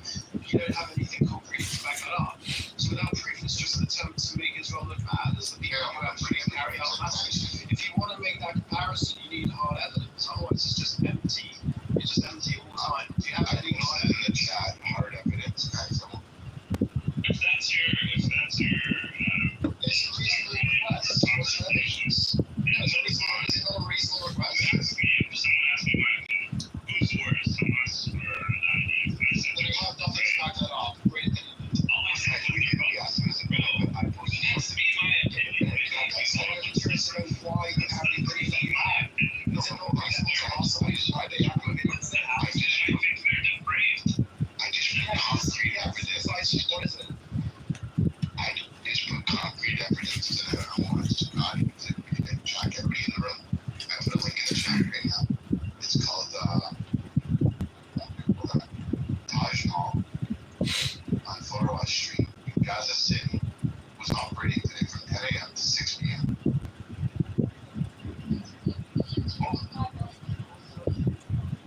No, there you go again. There you go again. Trying to pull course.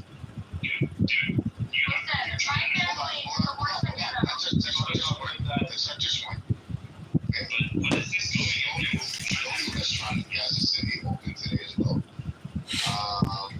Nawas distributes like the small food packages.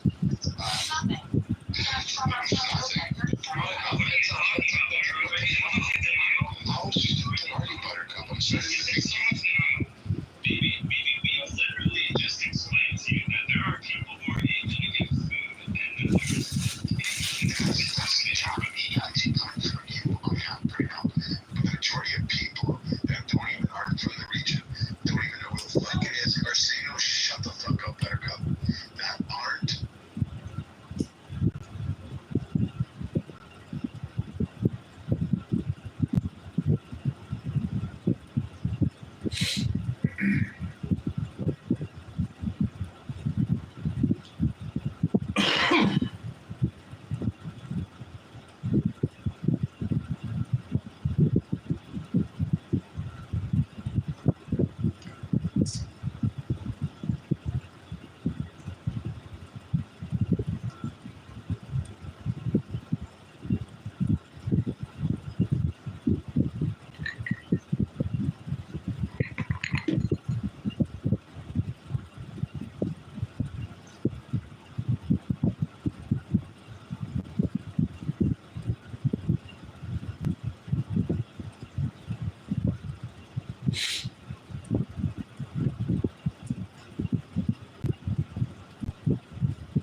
It doesn't go against your point.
posted on.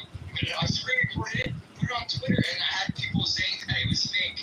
People writing their like Buttercup on there. Yeah, she left. Turns. See, when the turn comes out, they all leave. They all scatter like cockroaches. It's funny.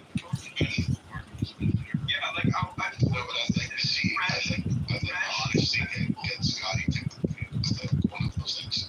He considers himself, but all those restaurants that are between Gaza, the ice cream shops, the shawarma shops, the stands, the fruits and vegetable stands that are going on. So you can see the truth about the life he's being fed. That there's no food. That there's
matters if you just look at the 1 point, the amount of civilian casualties to military casualties.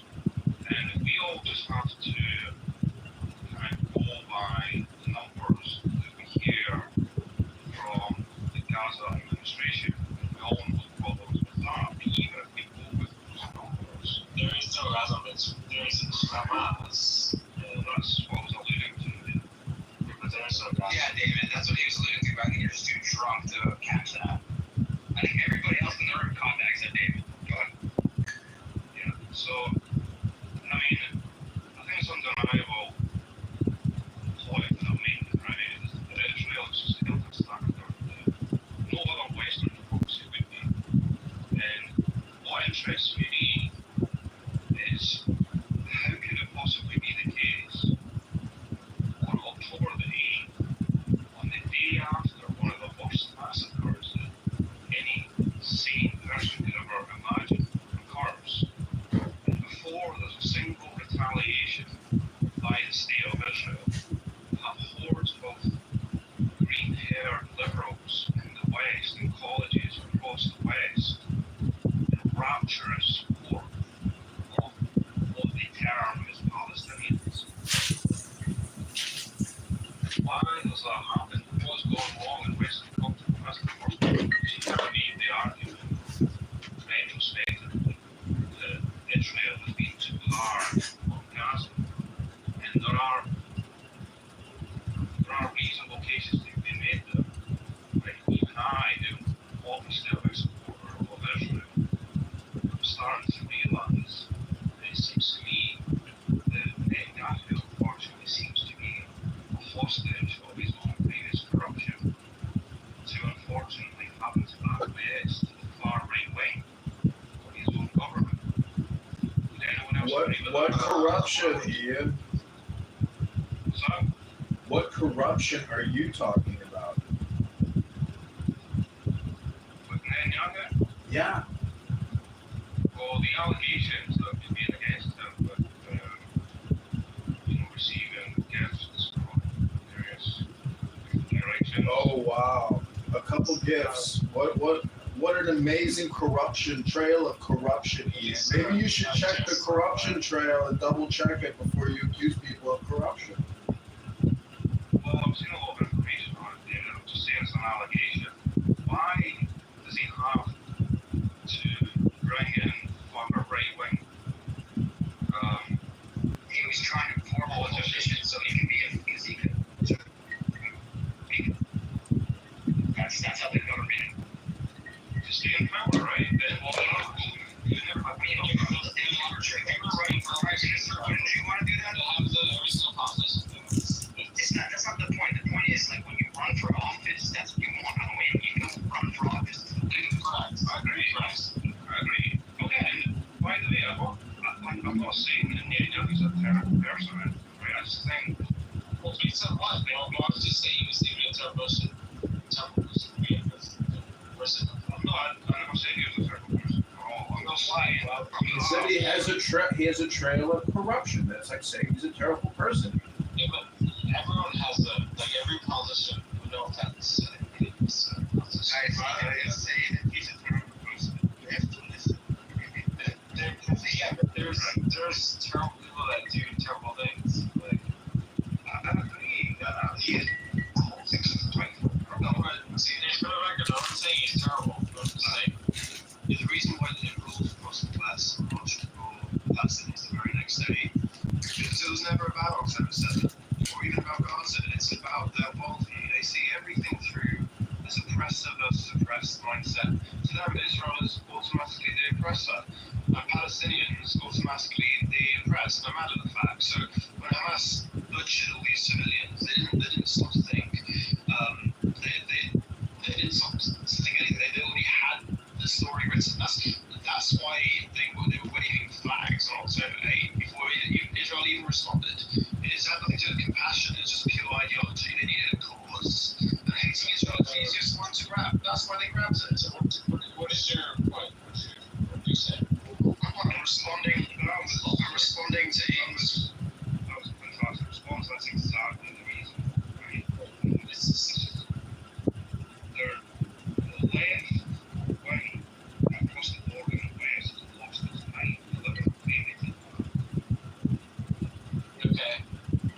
Ian, it's called Clown World. We're fighting against Clown World all day, every day in this reality. Congratulations, Ian. You discovered Clown World.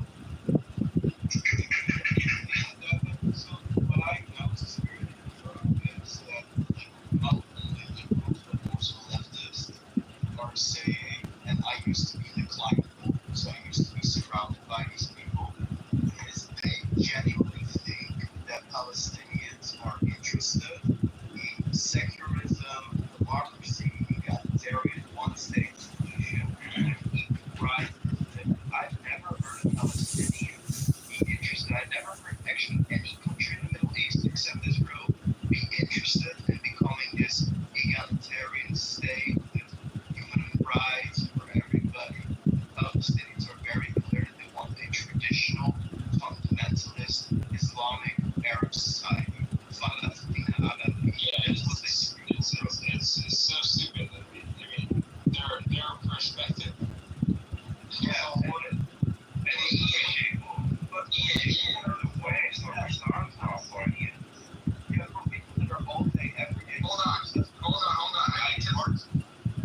Hold on. I need to ask Ian, where in Scotland are you from? So I'm from near Edinburgh. Near Edinburgh? Yeah. Okay, sorry.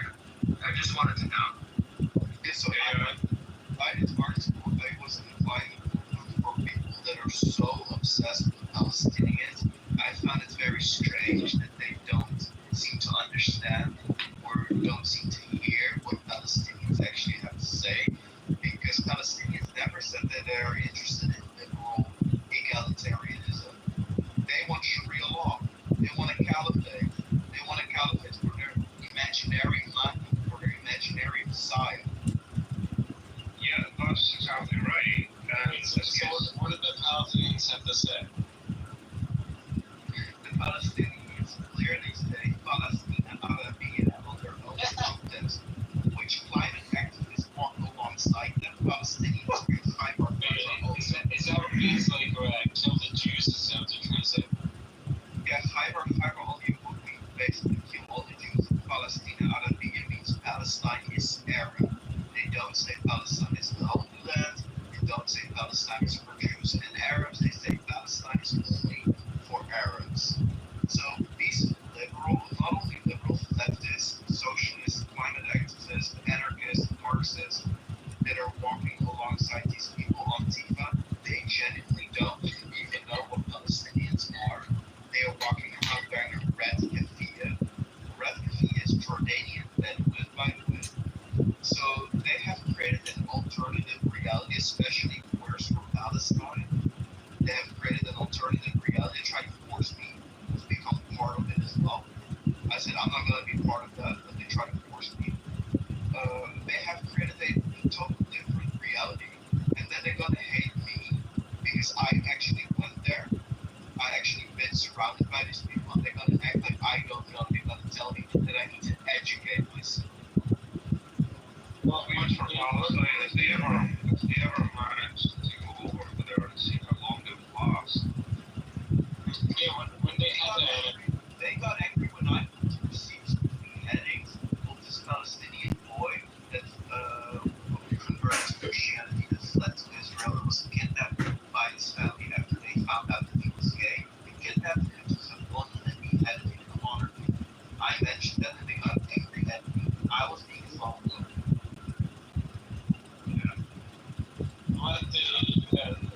Okay, so like the queer spouse, I don't understand. Why don't you understand, David? Aren't you one of them? Well, wow. Well, it just showcases how ignorant we are. It just showcases how ignorant we are. Palestine is that every gay person growing up in Western Europe knows that Muslims are the biggest homophobic people living in Europe. The majority of the rest of Europe has no problems with gay people, even the people that are more conservative. They are not screaming on the streets, they are not beating us up, they're not stabbing us, they're not throwing acid in our faces. That's Muslim people. So what gay people think how to fix homophobia is if we're going to support the Muslims, then they will support us back into this whole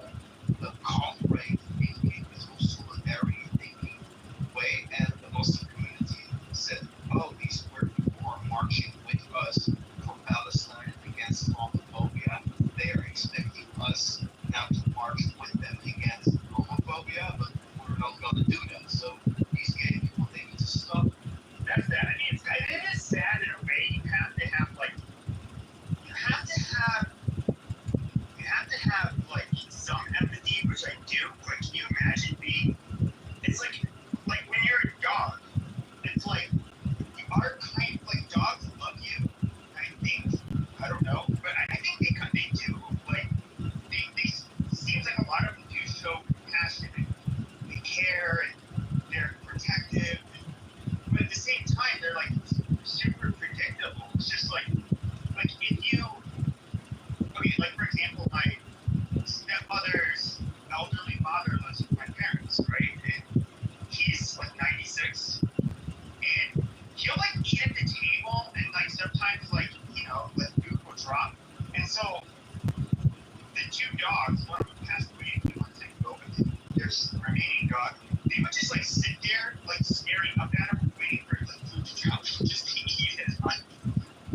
And then like they do everything perfectly just to get treats. They'll like want to go outside and go potty, and it's like even if they probably don't have to go, it's like fuck yeah, I'm getting a treat. But like people, there are people who maybe like they're very predictable in terms of they look at people for basically they're just things that can be used, or people are things that can be used in order to gain like a benefit. And so like every interaction is rather superficial. They realize that being flattering and having superficial charm will get you kind of like in with their good graces, and then you can try to exploit that. And then you see like a vulnerability where they trusted you too much, and there still happens to be a way you can take advantage of them. They'll do it. It's just how those people are. And it is a lifelong thing, but their brain is literally different from a normal person's. And so I do. There's people with like borderline personality disorder, which are they're just saying like you probably don't want to be in a relationship with them. But it's not that they're like inherently bad people. Their personality traits are such that they cannot behave or interact with people in a quote unquote normal way. Are you projecting? No. What do you have to say, you stupid fuck? Well, I mean, you slander me, you libel me, you defame me. And, well, you're mentally ill, yeah. Well, yeah, I mean, you can project all you want. I mean, you just projected yourself as a dog for the past 2 minutes. So, go look in the mirror, you dirty dog. Go jerk off in front of the bones you have out, faggot. All right, I will, faggot. Thanks for all the content over the years, Pepe. Are you getting paid doing what you're doing? Have you gotten paid? Yeah, I just raised $520 for my campaign for Congress. What have you ever done with your life? Hopefully you don't get finance, but your finance, campaign, whatever. Yeah, don't worry. I keep everything kosher over here. That means within the limits of the law. Yeah. I mean, how long are you going to create hate speech rooms the rest of your life? You ever going to get when was the last time you went on a date and said to a girl, you look beautiful tonight. You smell amazing. Can I get you dinner? Oh, that's been several years. Wow, several years. Do you technically define yourself as an incel? Are you technically an incel? No. All right. Well, I mean, I'm just asking a question. I've been more, well, I don't know why you're asking. I mean, like, I have, like, a disgusting body count. Like, it's not... What's your body count? How disgusting is your body count? What's your number? It doesn't matter. It does matter. You just brought it up. You can't just, say you got a disgusting body count. I don't think works with people that are, like, the elder millennials or the Gen X. That incel shit does not work with us. You're about my age. You know how fucking ridiculously easy it was to get fucking laid. We grew up before social media. We were young adults. It was fucking easy. It didn't take much work. It still doesn't take much work. You just need money and some confidence. I'm saying, I'm sure with our generation it doesn't either. But like the young guys, I mean, maybe there could be a thing. I don't fucking know. statistically, the young guys are fucking all on left. I don't know what else to say. I know, but my gripe with you is you ruined my campaign manager, aka Mojo Positive Vibration. You ran him off, and he was platforming me and helping me raise funds. So if you're gonna fill the void, I guess can you pin the link? I'll put it in the chat.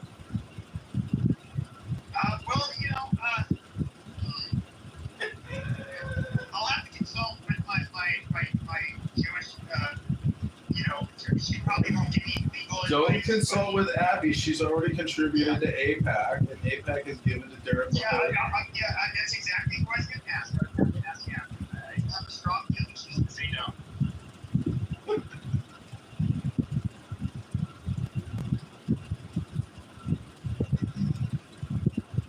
I don't know what you want me to do about that. I'm not a legal expert. I'm just asking.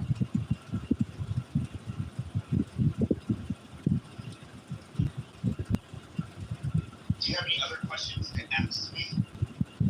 Yeah, when was the last time you read a book?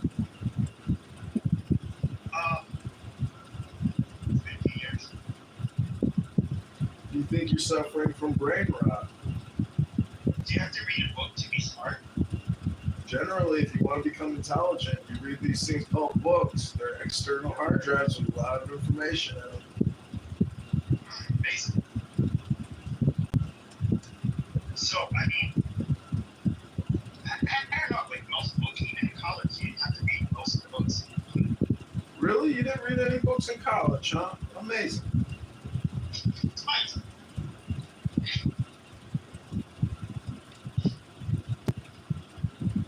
Nick, I mean, you're a CPA. You probably read a couple books on accounting, a lot of information with regards to kind of. Go ahead, Nick. Tell Pepe what a book is and how it helps overcome brain rot.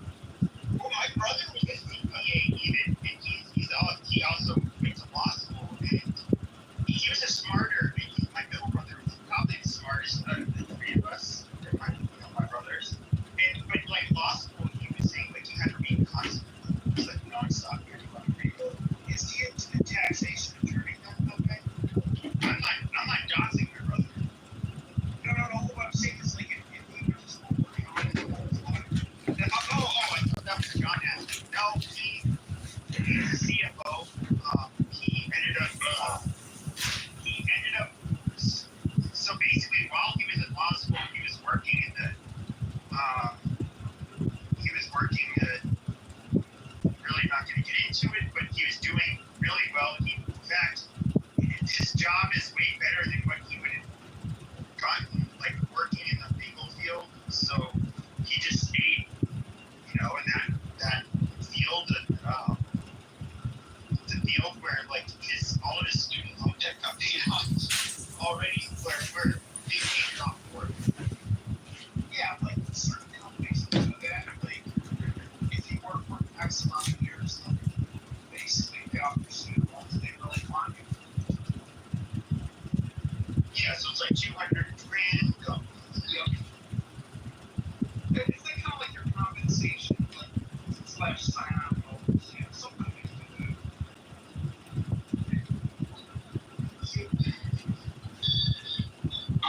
Well, anyways, I was just bringing up that Pepe hasn't read a book in years, and it's like he got kicked in the head by a donkey. So what's your excuse, John? Why are you? Oh, I got no excuses. I'm running for Congress, and I read books. So, and? Well, I put the link in the chat. Why don't you grab your heart, Why are you always grab your running wallet? like you're stupid? What's your excuse? No, I just come here to roast you two because you're schmucks. We never get roasted.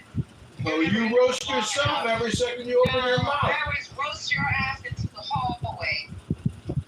Yeah, you can pretend you're roasting it. She will roast you. She will roast you. Yeah, I'm all open. I'm down to go to the barbecue party. Roast on. Roast on? What do you mean you're down to go to the barbecue party? Well, when you roast me, you're actually roasting yourself. You just admitted you haven't read a book in years. Shut up.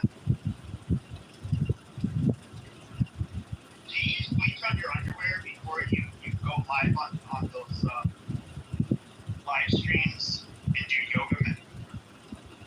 Yeah, I know you said I got poopy pee-pee on my underpants when I do my yoga videos, but you know, I mean, you're the one thinking about me spreading my legs in the sun with poopy pee-pee. You know, It's not that I'm thinking about it. It's just that you do it. This is such an idiotic conversation. Well, I mean, you brought it up yesterday, and you weren't even watching the video, so I'm just saying you think about it.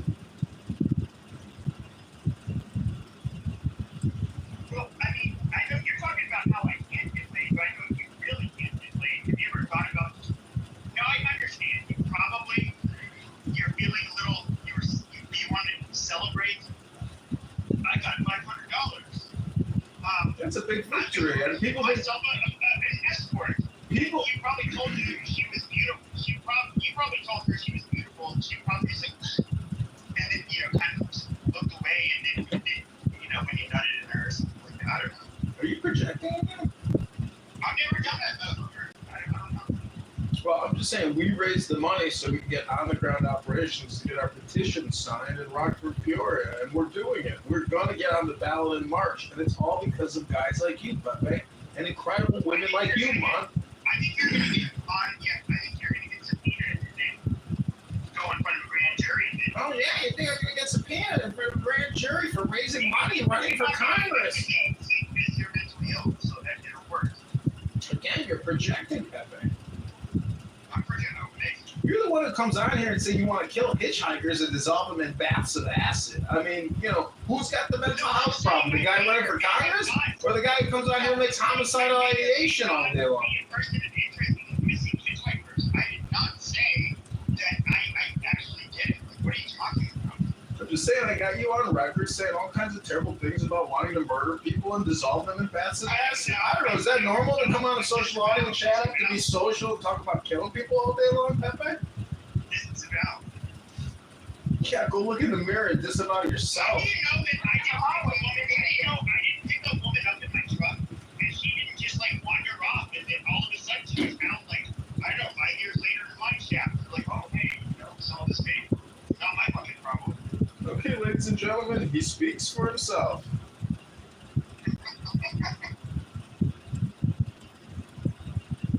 That's such a big gotcha. You're your own worst enemy, Pepe. Yeah, I can say this. You detectives, which are investigating the murder, you questioned me about it. You're correct. I pushed her to the mine shaft. All right, ladies and gentlemen, you've heard it. Pepe just admitted to murdering somebody. Congratulations, Pepe. The FBI will be at your house tomorrow by 10 a.m. Those detectives that were questioning me whether or not I did it, I just want to say, detectives, John ended up getting the answer out of me. They can't give him this $50,000 reward that leads to the reward for solving this murder. He did it. Amazing. Great work. Thank you so much, Mon, Nick, audience. We finally got the truth. Voice is so ugly. Yeah, the only problem is I've never been investigated. There's never been detectives who question me about somebody's disappearance, dumbass. And I never drove a truck. You fucking retard. Well, I mean, you'll have to explain the recordings. It's up to you to explain the truth. Yeah, amazing. I was never a truck driver, and I never got questioned by detectives. So that's why I make that kind of control, dumbass, because there's going to be zero record of me being questioned for somebody's disappearance. And I was never a truck driver. Jesus Christ. There's not one truck company that be like, yes, he was employed by me. There's not one police department, sheriff's department, any law enforcement agency that's going to be like, oh yes, we did inquire about a missing person. It never happened. And I'm smarter than that, you dumbass. Really? You think you're smart? You haven't read a book in years. And you pose this shit, Steve. Boxers doing yoga with 50 cell phones in your apartment, dude. What are you talking about? Well, look at Matt. He's got a picture of the guy running against Darren LaHood, who's created $20 trillion in debt. Darren LaHood would like to come on here. I would love to give him my endorsement.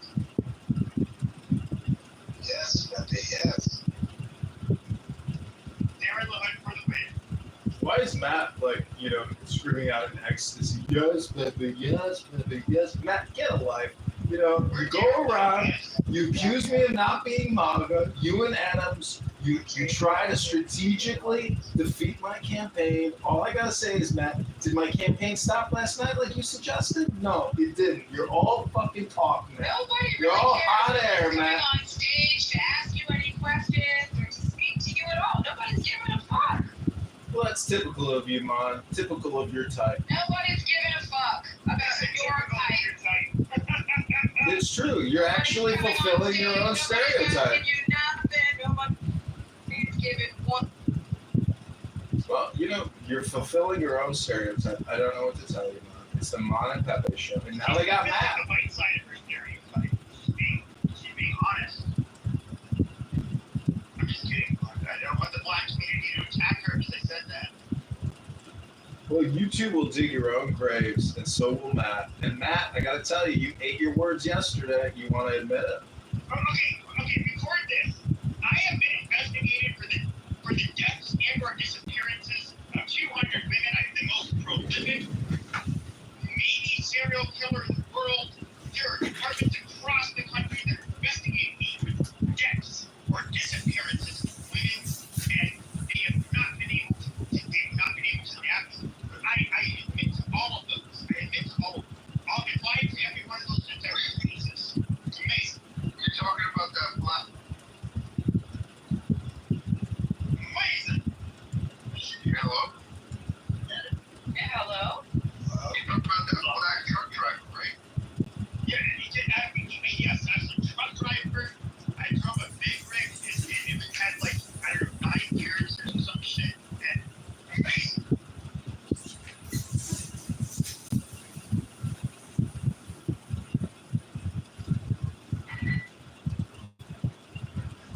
So, man, you know what's funny is that Jay is kind of desperate for content.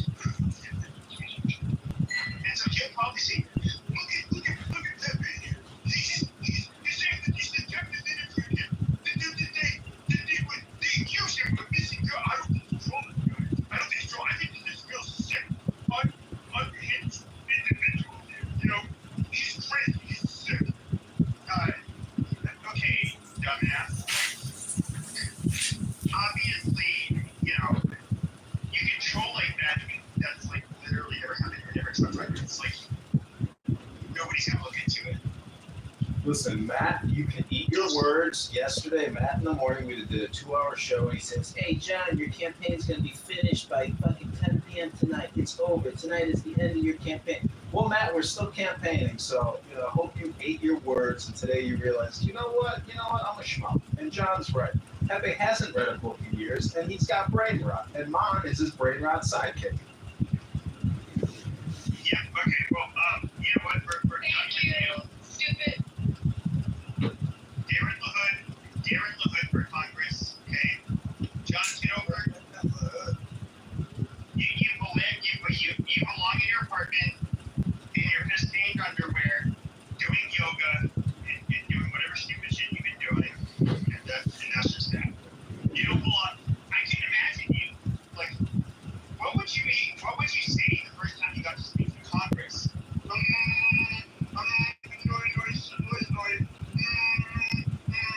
Like, what kind of stupid shit would you be doing? I would declare that brain rot is a national pandemic and it's an emergency, and people like Pepe and Mon, brain rot suffers, and Matt too, you got brain rot. Well, why are you in this room then? To fucking roast you, bitch. To roast you, bitch. To roast you, bitch. You're like a raggy bitch. Go suck your own dick, bitch. Yeah, the back, bitch. Stay away from doing daycare. I'm serious. Darren LaHood can lock your ass up, bitch.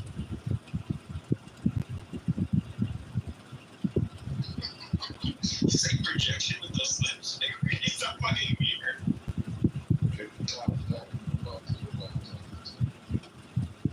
Charlie. No. Yeah. Oh. No. Hey, say, I want to say Charlie.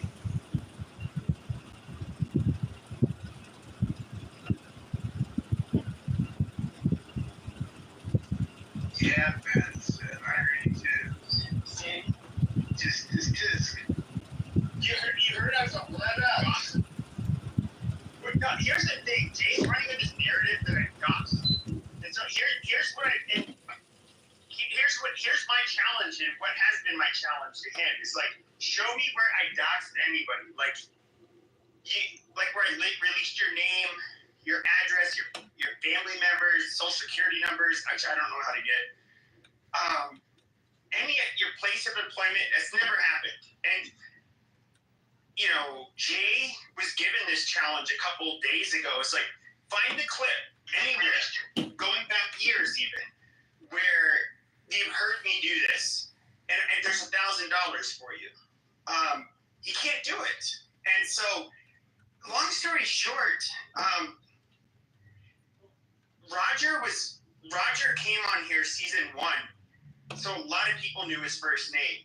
Now, and this was like a while ago. Somebody said, when talking about Roger, they were referring to him. They said like, oh, he looks like Butterbean or some shit like that. And I was like, oh, you seen him? He's like, yeah. And he did a podcast online using the original name he came on here with another prominent person on Clubhouse.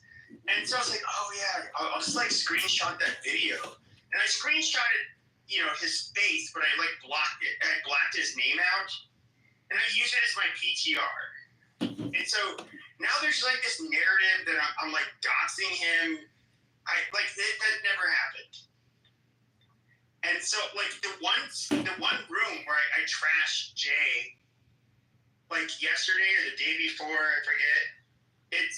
It's the one replay that I left on White America. It's like the only the replay I left on there, and it was me talking shit about him, but I didn't dox anybody. So no, it's fucking retarded.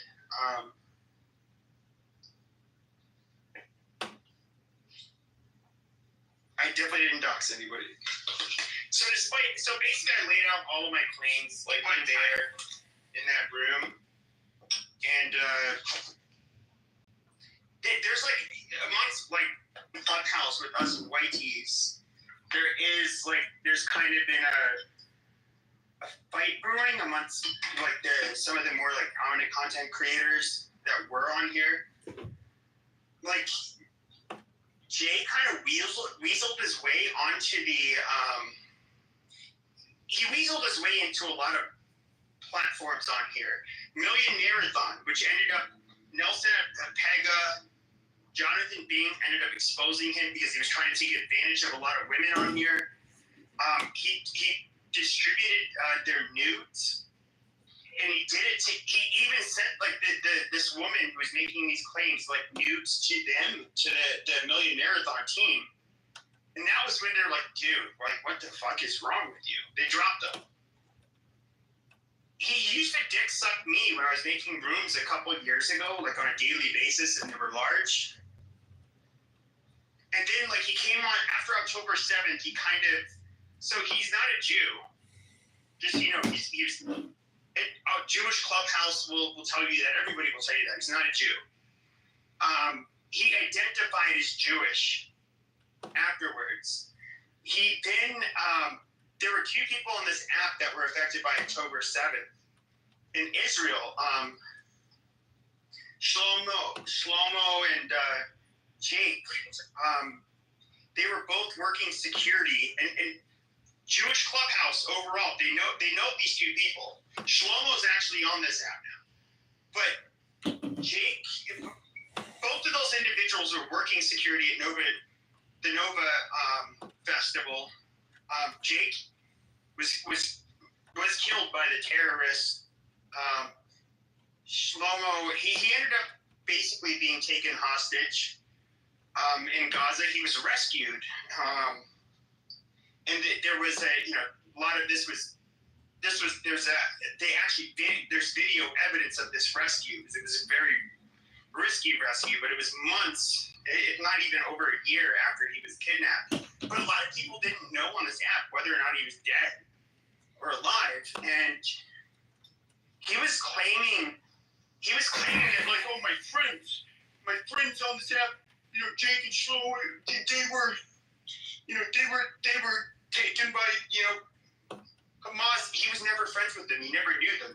Jewish Clubhouse will tell you this. He was claiming, like, he was grifting.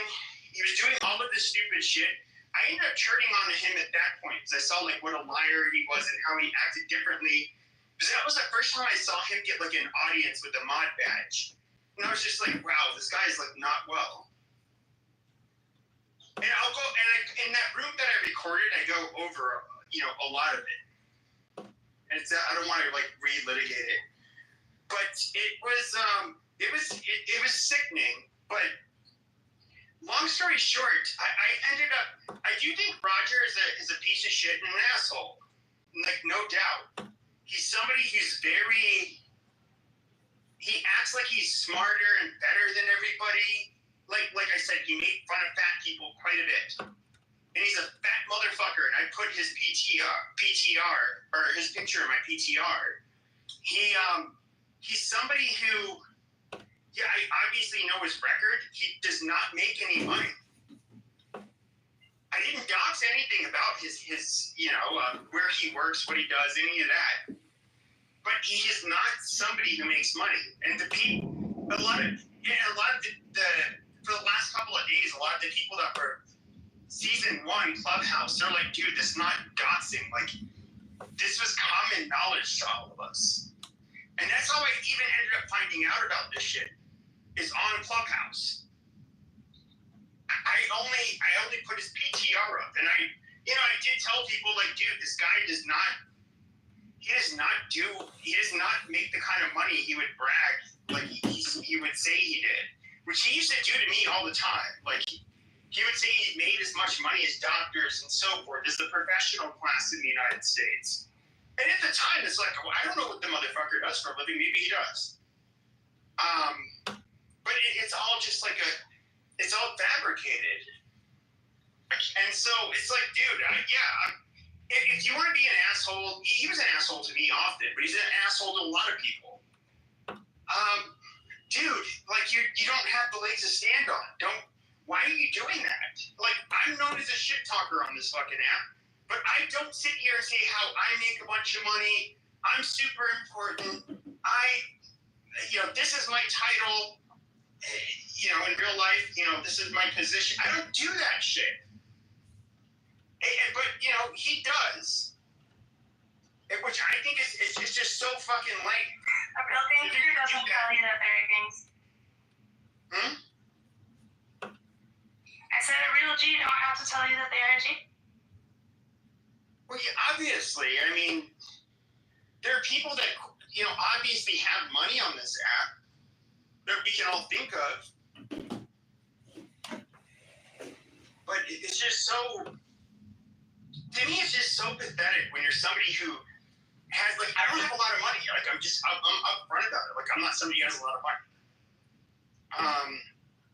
But I don't, like, the last thing I want to do is, like, flex like I'm somebody who has, I don't know, like, this, a lot of money or some prestige or some shit, which, to me, it's like, what's more pathetic is lying about who you are. But you can actually go from being, hey, you're not, like, in the best spot or something like that, and then actually become something and do something. But what you can't do is, once you're figured out to be, like, a fucking fraud or a phony, there's no recovering from that. Like, people don't trust you afterwards. And to me, I just don't have respect for those kinds of people. And Roger is one of them. Like, I think he would, I'm somebody who does, like, offensive trolling, has offensive opinions, and I put a lot of comedy into it, but I don't, like, I don't try to make this, like, fake persona where I'm some hotshot in real life. Like, none of you guys have heard me do that, which is, I would say it's the difference. Roger relies on that, like, oh, I'm successful. Oh, I have my choice of women. Oh, and fat people are disgusting. All right, you fat motherfucker who lives with a family member who doesn't have shit. I don't know. I mean, obviously it's a fake story, so I'm not going to take what you say seriously at this point. You want us to believe a fictional character you created on this app to bestow wisdom upon the rest of us? Like, suck a fucking dick. Like, you already proved that you're a goddamn liar and you mislead people. At that point, you're just fucking irrelevant. And if Roger comes back on this app, I'm gonna immerse